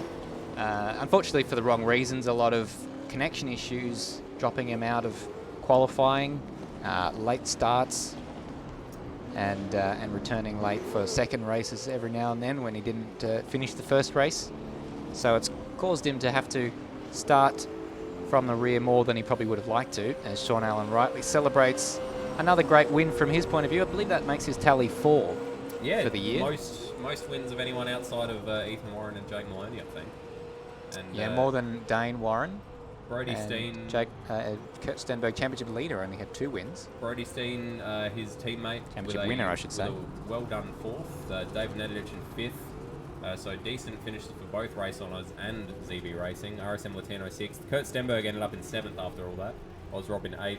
Colin Warwick in 9th. Turmo in 10th. Brody in 11th, so just outside the top 10 on his ASC main series debut. And Ethan Warren begins our DNFs, followed by Jack Handel, followed by Thomas McMillan, Cam Rutledge, Will Devonish, and that was all she wrote. And Sean Allen joins us. What a hectic race, but you put up with a lot of pressure today. Congratulations on the win. Yeah, thanks, mate. That first race, I really wanted to forget about that and redeem myself, and I probably did that the best way possible then. Got the best start I've got in my life and tried my hardest to keep the fast guys near or behind me. Well, you did just that. Ethan Warren did get by, but he made more mistakes than you today. Yeah, I honestly feel like when he sort of got away a little bit, he got bored and wanted to race. So that one felt a little artificial. I don't know what happened to him afterwards, but the race with Jake was pretty genuine, I think. Yeah, very much so. We enjoyed it very much, so congratulations, and I believe that makes your tally 4 race wins for the year, and if I'm not wrong, 2nd place in the championship. Yeah, it sounds about right. It's not a bad year if I don't say so myself. Absolutely. Well, if you didn't say it, we would. Thanks, mate. Trust you. Very good. Just waiting to see if we get any more podium sitters joining us in the post-race chat on Discord. Zach Baker and Jake Maloney rounding out the podium. No sign of... Kurt Stenberg from race 1. That's right, yes. Well, we've forgotten race 1, haven't we, Madbird? It's sort of been drowned out a little bit by by everything that happened in race 2. Kurt, eventful race 2 for you, but congratulations on the podium in race number 1. Yeah, mate. Race 1 went pretty well. That safety car was interestingly timed, and it turned into a bit of a fuel-saving race there. I was hoping that Ethan wasn't saving, but turns out that he obviously was. Yeah, so we saw that was right on the cusp of the pit window, that safety car, and everyone taking the opportunity. So that certainly would have affected your pace. You couldn't go flat out for that stint then. No, I was definitely lifting off way earlier and down the back straight, and in a number of spots just trying to save a bit of fuel. Wasn't too much to save, but it was just with my fuel burns being a bit heavier, it was out of my range. Probably would have been in the range for a few people that have burn a bit less fuel, but yeah, I had to save a bit. Very good, and race 2 didn't quite go your way, but nonetheless a strong end to the championship with the last few races. You've very rarely been off the podium, and closing out Enduro Cup and the championship itself. Yeah, mate, it's good to finally get the championship now that it's all over and done with. And yeah, I had a bit of a strong finish to the year with a few poles, and podiums throughout. Probably should have been a podium in race 2 today, but you know, when you drive not optimally, you don't end up on the podium. So very much so. Well, thank you, Kurt, and of course Colin Warwick and Chris Carr for all you do for this year. It's been an absolute pleasure to commentate on it all year. I think I can speak on behalf of Madbird about that as well. Absolutely. It's been a fantastic series to commentate on. It definitely wouldn't happen if you guys weren't behind the scenes. Often while also racing, making sure that things are working. yeah, thanks guys. Try my hardest to do as good as possible. Hopefully next year's bigger and better. Echo those sentiments entirely. We're very much looking forward to the season opener in Adelaide in 2020. So without further ado, we're gonna take a much needed summer break, Madbird. Absolutely. I wanted to say a last little thank you to ASC for having us on for these broadcasts. They're always very entertaining for us, and hopefully for all the people watching and listening to our droning voices. And I wanted to say thank you to you, Stairs, for having me on. It's been an absolute pleasure to call all these races with you, and wouldn't have it any other way. And last thanks, of course, to our commentary team who filled in when you or I haven't been able to make it. Madbird and Michael Zalavari, Josh Baggs, and Ben Rhodes at the very start of the year in the opening round. With all of those thank yous very much behind us, we're gonna finally close this broadcast out, and this is me saying bye for now. See you later.